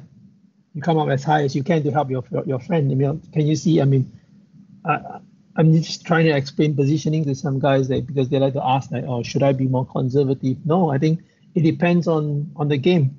Right now, Aussie is down two guys, and you know that the game is going to go down your mate's end. Why do you want to stay inside your circle? What are you going to protect? The goalkeeper? Nah. It's just you come up as high as you can, try to help him out. And see if you can see the things that he can't. I mean, that's how you should work as a pair, because when we have, I mean, this is a great example. One team is down 2 and one team is just absolutely 75% in front of Simon's face. So as much as you can try to help relieve some of the stress as well, I mean, get a bit closer, where he can see you and you can see him. It works wonders. I must say, when I was coming up the ranks, when I sometimes see a senior umpire or just a colleague opposite at the other side, it just gives you the calmness and say, oh, okay, he's got my back, no matter what, even if he's wrong, I don't care. He's got my back. He's going to be there, So that's how we actually should be working and helping out each other. So, and see the Dutch score a goal, and now in our head it just goes, oof, here comes nothing, Yeah. This last 12 minutes, when I was walking back, I was talking in my head, and I was like, this is gonna be different. The game, the whole spectrum is gonna be different. So yeah, I think this is Yeah, excellent. Mm.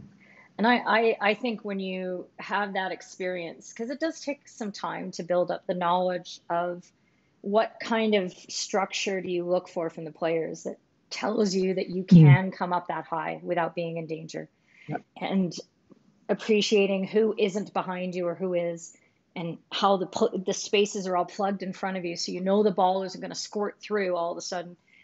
Being able to Yep. assess all that and having that experience, I think it really it helps alleviate any nervousness that you might have about stepping Mm. up into that area, because Yeah. hockey logic, there's nowhere that ball's going to go. There's no room for it to go through. And I mean, of Yep. course, there's freak accidents, but generally. So I think if you're feeling nervous about your positioning and whether you need to be closer, whether you might need to be deeper, focus on reading Mm. what the players are doing, and that will Mm. inform your decisions, and Yep. you'll be getting them right. And most of the time, it's not about seeing where the ball is. You have to see where the players are. Hmm. The good line to be at is actually where the striker is at. That's the best place to be. I mean, the striker of the opposing team, you're not going to be marking the defender because you want to be where the striker is. Imagine the Yeah. guy pops through to the striker. You'll be way behind, and you have absolutely no views and nothing to see. And yeah, you'll be chasing the ball, and that's going to be a huge issue for you as well. Yeah. Because when you're running, your head is bobbling. This is something. Absolutely. Have you had Minka Woolley on your show? I have not yet. Minka, Mm, call me. yes, she's mm. So yeah, she always tells us when you're running, your head is bobbing. That's Yeah. when you'll be missing stuff. She says sometimes she gave us something to think about, like why don't we, when we are chasing, not to be as quickly as possible, why don't we stay at one position and look at the whole situation rather than concentrating on chasing the ball and you start missing stuff. Yeah. Get to as much a position as you can get and just stay there and see what happens. And Yeah. yeah, Yeah. I And mean, I, that I, was I a great really try to advice. focus I on mean, it teaching. works, sometimes. So yeah, of course. Yeah. Yeah. It's about focusing on doing the work earlier so that you're in position when the big things happen. Mm, So you're now still, you're now yep, calm, you don't have the adrenaline rushing through your right. body to the same extent. So yeah, I Mm, I think you guys, with the way that you anticipate and read the game, you're able to do that work when we're not even looking at you. We can't even see how mm, hard you're sprinting mm, earlier, but by the time the ball is arriving in your circle, you're already there. And mm, that's when you can be calm, and you're not only selling decisions better, but physiologically, you're in a better shape to make yep, accurate decisions. yep. Setting yourself up for success. Yeah, exactly. So we're coming up to about 10 minutes left in the third quarter here. We're at Okay, my internet 5-3, just. and it's just about to change. This game is Oh so yeah, long now. It's just one end, scoring opportunity, down to the other end. Absolutely crazy. Bakker really took this was game on yeah. his shoulders. He ran this show. Oh, oof. This might be one of the most. I must say, this might be one of the most tiring games ever Is that because right? Yeah. the goals, the everything. We have the and then we went all the way to shootout. The weather didn't help as well, to be honest. And Right. yeah, we weren't sprinting mad. We were there when we need to get there. We were Yeah. running and Yeah. stuff like that. I don't think we But you were. really had I to don't go think we. back and forth. It Yeah, was it was yeah. the sheer distance. Mm, I don't think we did any unnecessary Yeah. runs. That's what we like to call it in umpiring. Unnecessary runs, unnecessary positioning, or just getting out our way ahead.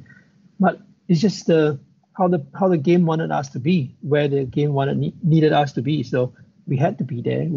I think, yeah, but maybe we should pat ourselves on the back that we actually survived the game. Hey, you more than survived, you Yeah. thrived. So, yeah, Oh, thank you. don't sell yourself Yeah. short. No, you guys did a great job on this game. It could have been you know, it would have been a big challenge, and you guys made it look easy, and I know it wasn't. So that says a Mm. lot. Yeah, it's just amazing because at this point, there's pressure in your end, and then there's pressure on the other end, and pressure Yep. in this end. We didn't have the sustained pockets anymore. This Mm. last 10 minutes is just pell mell. Yep. And Oof. yeah, it would have been fun though. Tested I test can only imagine. tested the legs a little bit. Oof. Would Yeah. be fun. Yeah, if it was a few degrees lesser and a bit of breeze coming along, but right now we were just being like in a desert summer, something like Yeah. that. Just oof. And you'd landed 2 days before or 3 days before the game? 2 days Two. before. Yeah. So 2 days before we had a quick briefing and getting everything done, set up, look at how the pitch were, Hmm. and yeah. So it's a very quick on and off kind of setup for Pro League. We get there about Yeah. 2 days before, and we leave sometimes the night itself after the game is done or the next day. Yeah. Yeah. So at the same time, I mean, for me, I don't know about the rest of them. For me, it's quite good because I have a young family. Try not to be away so much as possible. Love the game. Of course, we love the game. That's why we're going to put so much time into the game. But sometimes it's also, I need to spend some time at home Yeah. and work and stuff like that. So yeah, I mean, for me, it works. Come in 2 days before, get out the day after, and just works. But I do miss the The tournament style as tournament well. feel, hey? Yeah, the Champions Trophy and Oh, getting everyone together. Yeah, seeing how we how all everyone miss the is Champions and Trophy. mm, I, I I was I lucky to would have. not be surprised if we see that come back because there's a lot of really big people talking about how much they Mm, miss it. There was just an article that I reposted on FH Umpires that, Shane McLeod and Terry Walsh and yeah, Siggy Aikman and they all agree that boy, the Champions Trophy was just the bomb. And especially that last edition was just every day was just like an absolute festival of hockey yeah. joy. And yeah, I loved watching that tournament and covering it and just yeah, it was amazing. Love to see it in person I was someday. lucky to have. Yeah, I was lucky to have one in London, and yeah, it Oh was yeah. absolutely amazing. The one in London, I mean, it was one of the great tournaments. So Yeah. yeah, I'd love So to have just coming Champions up Trophy, to here, be honest. we're getting about 6:30, and then about another 5 seconds here, Lim. I was just wondering, there's a little bit of another play of the I might ball after the whistle, and was there anything that you I clocked might need there, your or did help you just kind of because say, no, oh, you didn't know where you were? I might need your help because no, my I don't know why my internet just gave up on me on this one. So Oh, great. Okay, well, don't it's worry about it, but not maybe what we can do is we can all pause at 6 minutes here. 6 minutes left on Q4, and we'll give Lim a chance to get himself all sorted as we go. And that way we can, alrighty. Oh, can't I think the connect to feed this looks network. pretty Why? good. So, It is. It's been well, to be honest. okay, good. Uh, yeah. I'm sorry, guys. I don't know why my internet's not stable tonight. So That's okay. We uh, understand. I think everybody around the world's had, lots of pockets of struggles. Everybody's online right now. yeah, I think that's the problem because what else can we do than being online? Yeah. So yeah, it just come on and off a little bit. Aha, Okay. I'm back in business. Just give me All two right. shakes of a lamb's tail. I'll be back. Sure. Well, I'm going Mhm. to answer this question for Lim because I've definitely been in this situation. Ian's just asking if you've umpired an incredibly one-sided game, and I'm sure Lim has too. But I did a match, one of my earlier international matches back in 2003 in the Dominican Republic. I did Argentina versus the Dominican Republic, and it was 29 nothing. And I did the second Mm, half. So I had a full 35 minutes back in those days to watch all these goals go in and nothing come across the central line. The ball literally never got back to the central line. And then I mm, think I called 13 goals in the second half. Um, mm.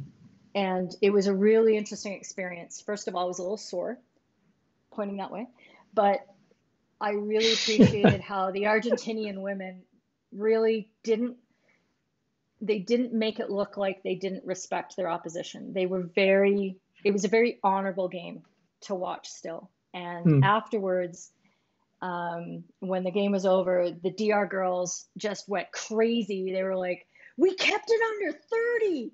And they all dropped their sticks and they ran at the Argentinian women. They're like, we want a picture, we want a picture.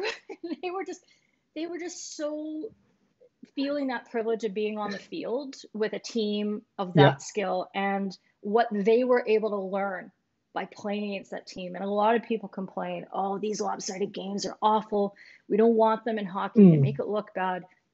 But for those developing countries, and we're both in places where we've seen these countries coming through, that they need these experiences to understand really what is the pace like, what is the skill execution like, the level of communication, like all those things that go into building a good hockey team. And they need that. And it's still our job to show them what's possible and help them play their best game. I feel so. It's true. I'm sure you agree. Did you get in any big lopsided games like that? Not international hockey is hard, but the biggest lopsided in recent years would be the World Cup when I did the China versus Australia, if I'm not wrong. Can't remember the score, 6-0, 7-0. I mean, for international World Cup, that might be a big. That might be quite big, in that context. But yeah, because China was playing absolutely well leading up to that game. I can't remember, was it the quarterfinals or was it the last two games or something like that? I just can't remember. So yeah, it happens. And as I said, it might not be a big game to you, or when you look at the appointment, you'll be like, I shouldn't be on this game or whatever. But I just want everyone to know that, you're there to do a job. I mean, just do the best you can. These are things you can't control. You can't control what appointments you're going to get. You cannot control how people want you to be on which game. It might be a test. As I said, it's an opportunity. It's still a cap. When you have an opportunity, like I said, when we first started, grab it with both hands and just run with it. I mean, 7 goals, who cares? You need to do a great game for 7 goals. Yeah. If you scrap it up and it might be 6 goals and a red card. That might be ugly. We had 7 goals, everyone's happy, there was no issue. So yeah, I think that's how we're supposed to be. Do the best. I saw your clip, Kitty. Yes. I think I can't remember. This one I'm being very honest here. I didn't remember, was it the one? Did I see it or did Simon see it? You get what I mean? So you're I going didn't way know back who to was the one. To the foot. The green card one. I'm at the green card one, yes. and then not the green card. Sorry, you're asking me why didn't I give a green card, because it looks the same, isn't it? I'm gonna be very honest. Okay. I can't remember who gave that decision, because I'm quite sure I did not, because I didn't see it. And okay. No worries. See it. And for me, it's the benefit of the doubt as well, that the guy, he didn't know who blew the whistle, and he was trying to play the ball legitimately. He wasn't trying to hit the ball away. He was trying to play the ball. And I think the whistle did come a bit late for this one. So I really couldn't remember. But from what I see here right now, it seems like this one. Yeah, he wasn't really trying to delay. And you can see that the Dutch weren't upset about anything. They were just upset about he's not 5 meters and stuff like that. So yeah. Okay. Yeah, that's totally fair. And that can be a thing that happens there. So are you at about 6 minutes there, Lim, with to go in Q4? I'm at 5. Yes, I'm at 550 right now. All right. So the rest of us are gonna catch up then. So I've got 6 minutes left on the clock, and we're gonna get started. 3, 2, 1, and there we go. I don't have any clips left in the fourth quarter, but just amazing hockey, and I think that you guys, played some really good advantages in the circles, especially coming up here. We got about 5-10, and you play an amazing advantage that. Thank you. The next goal is going to be nice as well. Okay. Yeah, got a corner here down the other end first before we get to see your advantage, and that's the thing. Like 30 seconds before, amazing scoring opportunity for the Dutch. Yep. And then after that, we're just, and if you look at this example on the replay as well, I mean, the the ball is a bit not as low as what you think it was, and the Australians are not complaining because this is the level of hockey they're playing. I mean, let's take the whole thing into context, and I want everyone to just understand it's not that oh it's always oh it's always high, it's always a foul. I mean, as I said, it's a hockey spectacle. I mean, and it's a rule of thumb, yeah, above where we are and above the knee is definitely a foul and stuff like that. But we're just gonna be aware of how the team want to play. Yes. And yeah, let's just be correct, and at the same time it hit just top of the shin pad. It could have gone both ways. You could have said it was just high enough, or you could have said it's a penalty corner, where in this instance Simon says it's a penalty corner and everyone respected it. So we shouldn't take that away from the players as well. I mean, and the team. So that's what I feel. Yeah. Yeah. Of course, we're not Absolutely. trying to reinvent the wheel to say that it's definitely not a foul. It might be. And Yeah. Yeah. Very context dependent. All right. I'm pretty sure the ball's gonna be flowing into your circle here now. I hope I got that right. Little advantage played up top. Yeah. One advantage there. Oh yeah. Just so good. And what a great save. Great save, isn't it? Yeah. Yeah. This game just didn't stop. We were just, if you can see, now I'm in the recovery position, trying to get up, and then I'm just, and then after Simon is really back on the other end, and I'm just trying to get up as well, slowly troubling up, and as I said, no crazy sprinting and stuff like that. So, and there we go, a goal. Boom. What a game of hockey. I must be. Yeah, I must be really sure. I mean, it was what a game of hockey, to be honest.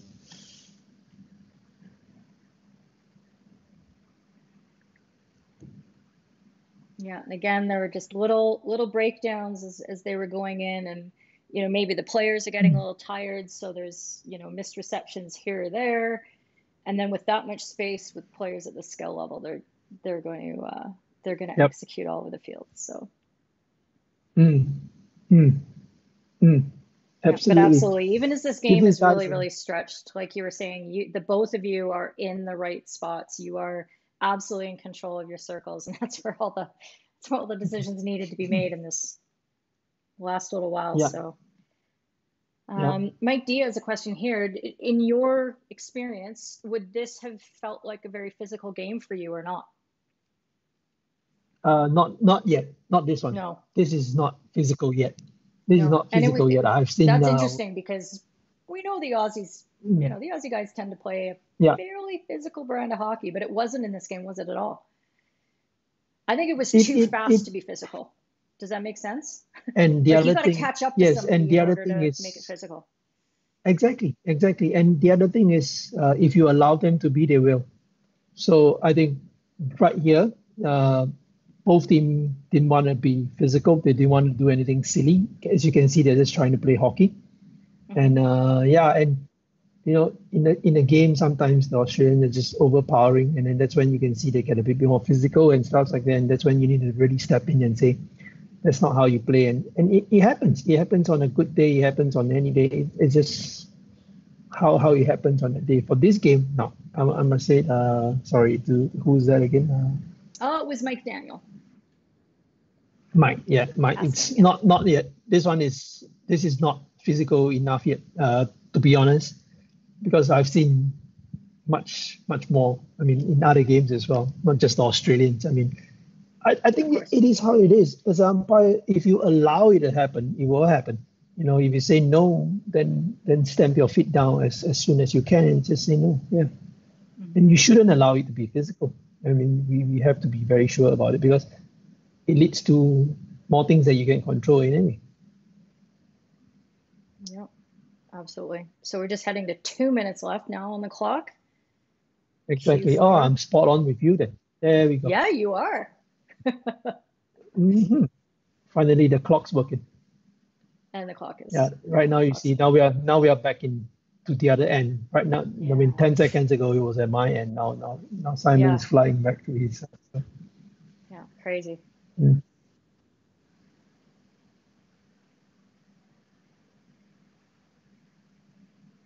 Now it's back to my end. So, woohoo, there we go. Keep going. Zero midfield. Zero.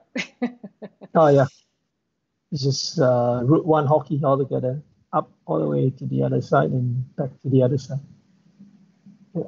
It hasn't stopped running, to be honest. Yeah. So we got one But I minute think left. the What's going through last, your head now? yeah, I How are you think that, feeling? no, just gonna keep really tight. Now it's Yep. gonna keep really tight because every decision counts now. Even a free hit in the midfield like this one, and stuff like that. It's all gonna like happen and things like that.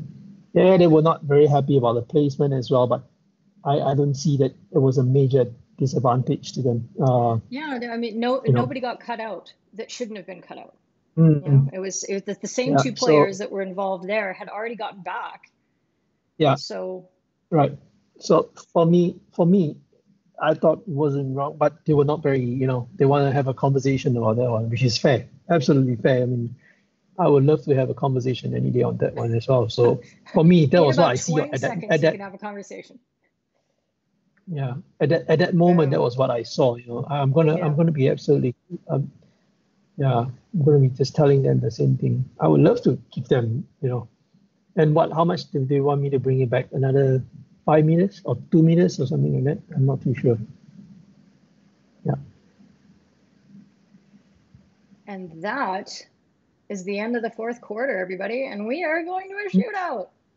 It's amazing we Oh, pick a lot of sorry. these shootout games because they Oh are yeah, really, I'm really gonna fun. say sorry. We took the long one. No, no, no, no. So Honestly, we do a lot of shootout games because it's more interesting. And those are the games that tend to have a lot more meat in them too. So if mm, everybody wants to get queued up, I am about to show where we are. I've just got a little extraneous to go through. Oh, okay. So I will put it on the screen for everybody. Oops. Hopefully that's going to show up. Okay, so it's 8:23 on the left-hand side, and then on the slider, 151.06-ish, or something like that. So was there any conversation about, I know that the end is already pre-selected by the match director as to where yep. you would conduct the shootouts for television purposes. Was there any conversation about which one of you was going to control the shootout at all, or? How we did. I mean, it's just normal. We just go. I'll do it today. Yeah, sure. Let's go. As I said, the trust was there. We know what we're doing, and either of us doing it will be comfortable. To be honest. And then yeah. So he just said, "Oh, you know what? I just went to him and said, hey, it's going on your side, so you do it today, and if it happens on my side tomorrow, I'll do it. I mean, things like that. If we're gonna have issues choosing side, that's gonna be a long 60 minutes. Yeah, no kidding. You're absolutely right. So That's a yeah, good point. yeah. Okay, Was shootouts. Yeah, we just went. So yeah. good. Okay, so hopefully everybody's queued up. Are you ready, Lim? You got the shootout ready? Yep, let's go. Okay, let's do it. Three, two, one, and go. I've just got the two goalkeepers gossiping with each other at this moment, Uh, and they're stepping I'm up. just like It's 10 really seconds. neat how they're I think all I'm just a 10 sec. family. Yeah, I'm like 10 seconds ahead of you. I have Oh, Mr. okay. Hertzberger going for the Yep, first one. So no problem. My trimming wasn't very good, apparently. mm, But as soon as I touch anything, everything goes haywire for me. So there we go. okay. Yep, I got Hertzberger going right now. Nice and clean. Nothing there. So Sarah was talking about how during a shootout, it's just let them play and don't get in Yeah. the way. Don't make any you less than 100% decisions until the Mm, ball's gone in the net, and then you let the video help you and all that kind of stuff. And I thought that was mm, very, very interesting. And we got Gover yeah. stepping up now. I am like now I'm 5 seconds behind. So Okay, I'm in. Yeah. It's ongoing, right? And you missed it. Yep. Is that the one? And he missed Yeah. it. Yep. Okay, I'm there as well. Yeah. And then yeah, Dutch will step up for the second round. Skippy was saying that she felt one of the things that we don't really see at home on watching the broadcast is that we don't see how much Mm. time there is between the shootouts and how you guys are just standing there waiting for the match director to tell you, the Yeah. floor director, okay, we're ready to go and all Yeah. that kind of thing. So It is. To you guys, it seems short. For us, it seems like forever. yeah, And yeah, we have issues when this is the one that I think was interesting by the yeah. So Dutch yeah, we'll we'll attacker. we'll I go mean, back to this one. We'll let the replay go if you're at that point. We'll just watch no Sherman worries. here because yeah, it was a really interesting take. So if everybody wants to give that a little pause, and I can go to the clip, and you can let me know when what you thought about it because I was of many minds. I had Yeah. many minds about this. Why don't you tell me what you think? Oh goodness. Well, No, because Simon and I were very clear on our what's that called? On our agreement on this one. So I just want to hear what the rest of you guys think as well. So absolutely. My first instinct would have mhm. been that the attacker backed into the goalkeeper and knocked him a bit and enough off balance that it changed everything that Mhm. happened afterwards. So for me, there were Yep. three kind of things that we could have looked at. And when you watch the slow-mo clip, I kind of go, you can see them a little more like that first knock then led to the goalkeeper kind of putting his stick in between the attacker's legs, which took him down. And Yep.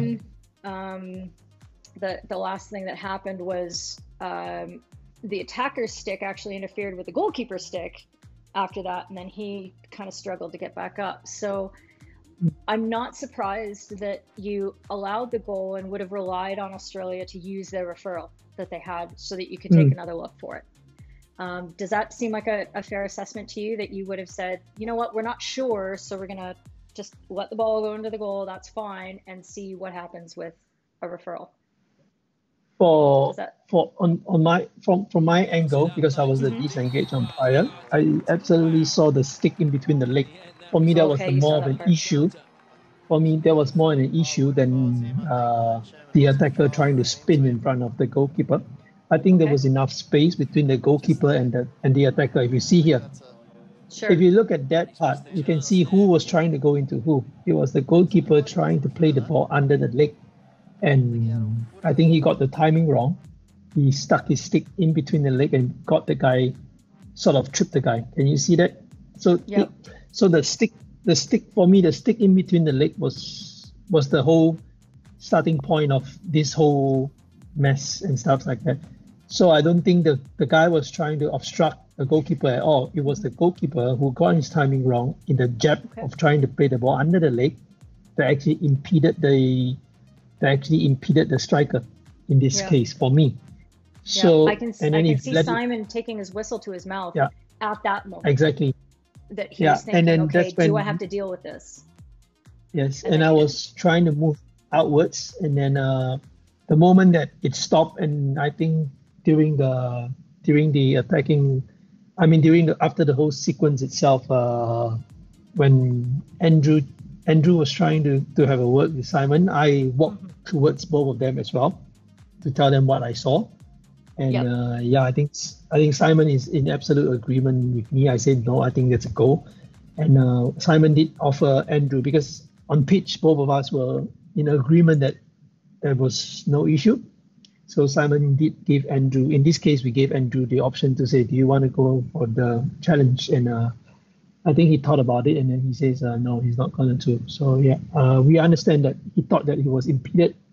Yep. And I mean, to be honest, but well, I mean, we took a decision that we were comfortable. We took a Yeah. decision that was what we think was correct. So yeah, and yeah, so we stuck by it, and it was yeah, that's it.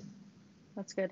And I think it's neat that the two of you had the opportunity to have that conversation with the goalkeeper to you Yeah. know, you've got the time, and you're able to Yeah. say, look, this is what we saw, Mm. so that the player has more information to make their decision as to whether they're actually going to Yeah. push it to a referral or not. Mm. And I think that's a fair way to go. You don't, again, you said no surprises. So if you just said, yeah, I dare you to, Mm. it's one thing, but to say, look, this Yeah. is, this is what was there for us. Exactly. So I really like Yeah. that. Mm. Okay, let's get started with the next shootout. So we're just gonna, press play at this point at 3, 2, 1. And Craig is gonna step up for Australia here. Yeah. He's already on the way. So Yeah. Yeah, these shootouts actually went fairly quickly compared to what I've seen in a lot of other places. it is. They were able to get the clocks going. We sort of got a feeling as well that both sides the players are really tired. They went all out in the 60 minutes, and this one it wasn't going through the motion. They were trying. They just want to try something different now, something Yeah. straightforward and different. But yeah, if it didn't work out, it didn't work out. But we can see that both sides were tired because it was an intense game, 5-5. I mean, who would have expected that? Yeah, absolutely. And I'm really happy to see that you actually have an 8-second visual clock on the side there, because that's something that not all the places have, do they? That's right. It helps a lot. And then yeah, they have I think they have the goal. There we go. I just about to say they have the goal angle as well. If the 8 Yes. second was in or out, so this is absolutely crucial now for all shootouts to help us. Yeah. Yeah. I agree.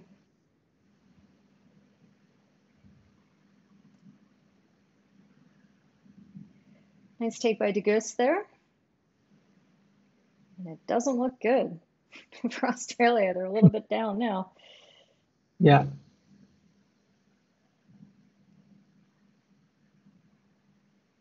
I think at this moment they're just trying their best, to just catch up and stuff like that.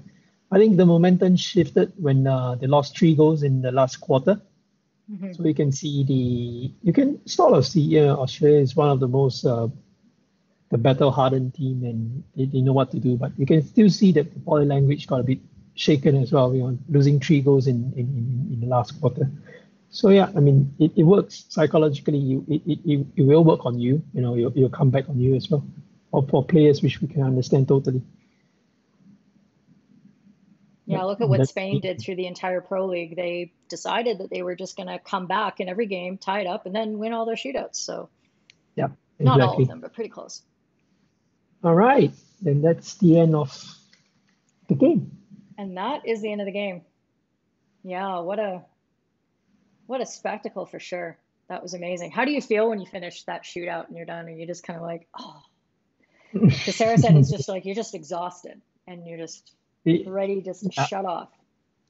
It just one ice water at the current moment, just one, yeah. And then maybe go for using the foam rollers for a little while. Your calf is absolutely tight, and yeah. As I said, it was a great game. The weather was great. The crowd was great. This is one of the biggest crowd in Australia for the Pro League. So, and it was the start. And yeah, and Melbourne was an absolutely great place. And again, if whoever guys in Melbourne is listening now, shout out to them for hosting us. They were great hosts. And then yeah, they just made us comfortable. We went all the way out to just make us, bring us around for dinner and stuff like that. So yeah, it was great. And after the game, we just want to take a mental break. It was 60 minutes plus all these shootouts and stuff like that. Yeah, but so take the mental break. Yeah. There you go. Jasper just asking if there was anything from the goalkeeper after the shootouts were over. You thought that he looked angry. Was there anything? It's just emotions. I mean, let's give it to him. He lost 5 goals in the game from when they were up 5-2. I mean, just emotions. He thought, as I said, especially in the shootout where he thought he was impeded, where we thought he wasn't. We didn't thought he wasn't. We know he wasn't. In both of our mind, we were clear. Yeah, we understand, and at the same time, I think we did give him an offer as well. It wasn't a challenge for him to use the video. We offered him to say that if you are really wanting, you want a challenge, you can do it. But in the end, he didn't. Again, I'm not throwing the ball back to his court. They say, oh, because you didn't, we shouldn't have used. But you had that option. I mean, we were clear. We offered to you, and as I said, we're trying to build a relationship, and we understand that he was upset, and we respect that he's upset. He's a professional player. They need to win games, and we have to respect that. So, yes, but to answer your question, yes, he was not very happy, not in terms of our performance. I think he was just that spur of the moment that he wants a decision his way, and yeah, I think so. Yeah, we moved on. The next day we saw each other. We were okay. Of course, he still has a little, he still has a little bit asked on, hey, what do you think about that one? But yeah, so we moved on. Absolutely. I think that's a really important part about the way that we interact with the players, and that you want to be able to foster and encourage that whole leaving it on the field. Like, the emotions are there, and we respect it, we understand it, and we're not gonna say, no, you can't be angry at us, but it's after the game, the next day, like you said, that's the right time to have a conversation, and you can be really frank, but be approachable about it. Take on the feedback that they offer you, and show them that you appreciate that they had the discipline not to blow their emotions all over you at the moment, and that hey, it's all about us all learning together and getting better and better. So I really like that. So we've got a mini debate going on with a few people about that shootout. So but that's good. And I think for me, like I said, the first thing that I was watching was where Charter, where he stepped to and where he stopped, and keeping my eyes on him. And for me, Sherman, came back. But that's the joy and the chaos in this game, is that we're going to see different things sometimes. And and there you go. Josanne just commenting, goalkeepers and mental people, we hold it a little longer. Saying holding the grudges a little longer. I don't think so. I think goalkeepers are great. I'm a goalkeeper we have a lot as well, of time to talk. Yeah, you're a goalkeeper, and there's a lot of goalkeepers that are umpires, I think. I think because you guys spend so much time watching the game in front of you, and understanding how you're reading, and and then having to make big decisions in big moments. I think that's why goalkeepers make great umpires. So I hope the debate is it's okay on your side. Calm them down, There you go. We sort of sorry, just saying that. Thanks. Very nice. No, thanks, Simon. No, we were just we had a chat with the umpires manager as well, who was actually onto our game, who was actually scheduled to watch the game. So she was in agreement as well that we did give him an option, and we took a decision which we thought was correct at the very moment. And even when she reviewed it, she said that she couldn't have found it to be any impeachment of anything. So to be honest, I haven't had a chance to talk to Alicia about that one. So maybe it's a good time to say, hey. It's been a few months now, like about 14 or 15 months. So well, still, we could have just said, hey, what about this? You think you could call her up? You could call her up now. You're all at home. Send her the clip and say, hey, what do you think about this one? Go take a look. You figure. There you go. Nice. So does anybody else have any other questions for our good friend Lim? Because this is a good chance to sneak in a few ones that maybe weren't game specific, or maybe that were, whatever. I'm not the boss of you. You do your thing. But there you go. How are you handling this whole shutdown, especially of your hockey activities? You were on the verge of going to Tokyo, and then and you may, I don't know if you had any pro league appointments coming up, because it's all very secretive. I don't get to find out until a few days in advance. But has that been hard for you? I've got 5 games canned because of this situation. But yeah, I mean, it is what it is. Back to life. I would say I'm how do I want to put it? I'm too positive in the sense I just take it as there's nothing you can do. I like to control what I can control. I control myself. I control my emotions. I control my time. Mm, it's COVID situation. Nobody wants it, and it's real. I want to shout out and tell everyone: stay home, stay safe. Yeah. Right now, because I'm working for the government in Singapore in the Sports Council. So we do have other duties that we perform other than just, developing sports. And because of being a public servant, we do have to go for some other task force that we are assigned to by our officers. And yeah, we go outside and it's real.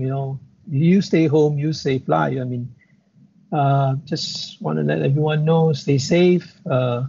Yeah, so I control what I can. I do as much fitness as I can. We can still go out for a run in Singapore. That's still allowed. So I run. I'm running almost every other day or every day, to be honest. And I've just found out something to do because in Singapore we have a lot of high-rise buildings, 18 to 24 floors. Where I Okay. stay is an apartment.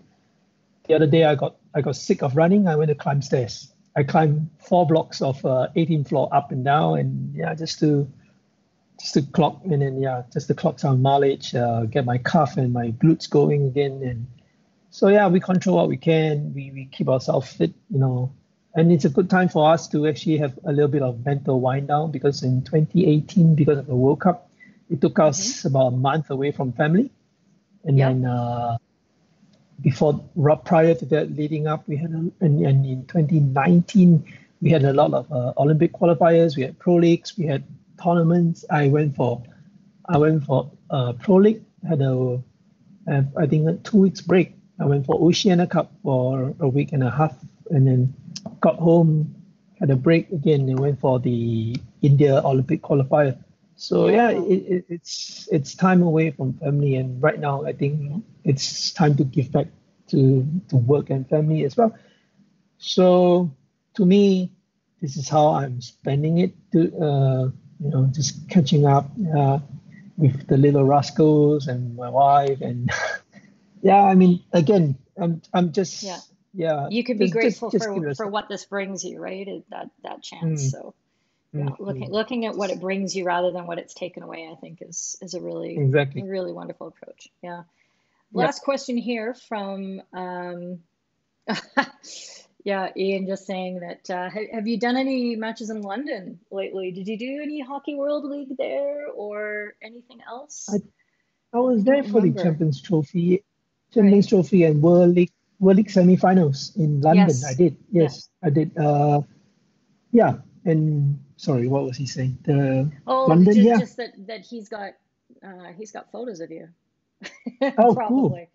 So maybe you guys should Yeah. friend each other on Facebook and you can share photos. So there you Hit go. me That up. Hockey World I'll. League I'll. semifinal was a great tournament. That was Yep. I was watching that one with great interest because of course the Canadian men were there and it was a they Mm-mm-mm. really had a fantastic tournament. I thought that was one of the best Yep. overall tournaments that they played. They beat India at the end on the Yep. last Oh game, and yeah. that was just.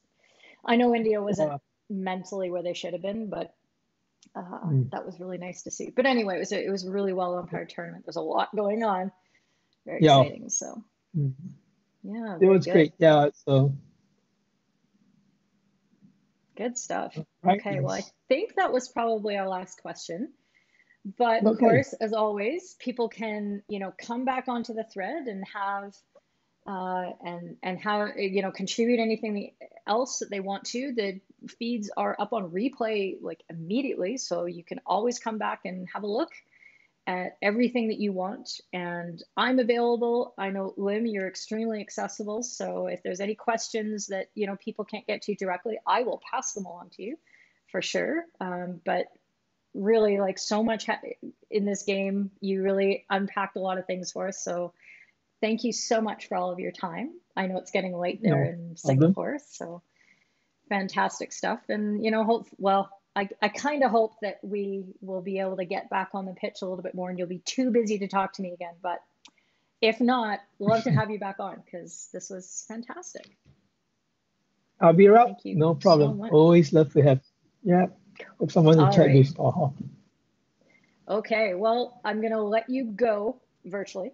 And thanks everybody for joining in at home. Thank you again for all the great questions. And get ready for Adam Kearns on Wednesday. And you guys, Saturday, big announcement coming up. I am really excited, but I'm going to keep it shush for now because I don't want to jinx it. All right, everybody have a wonderful evening, day, afternoon, everything that you're doing. And we'll see you on Wednesday. Bye.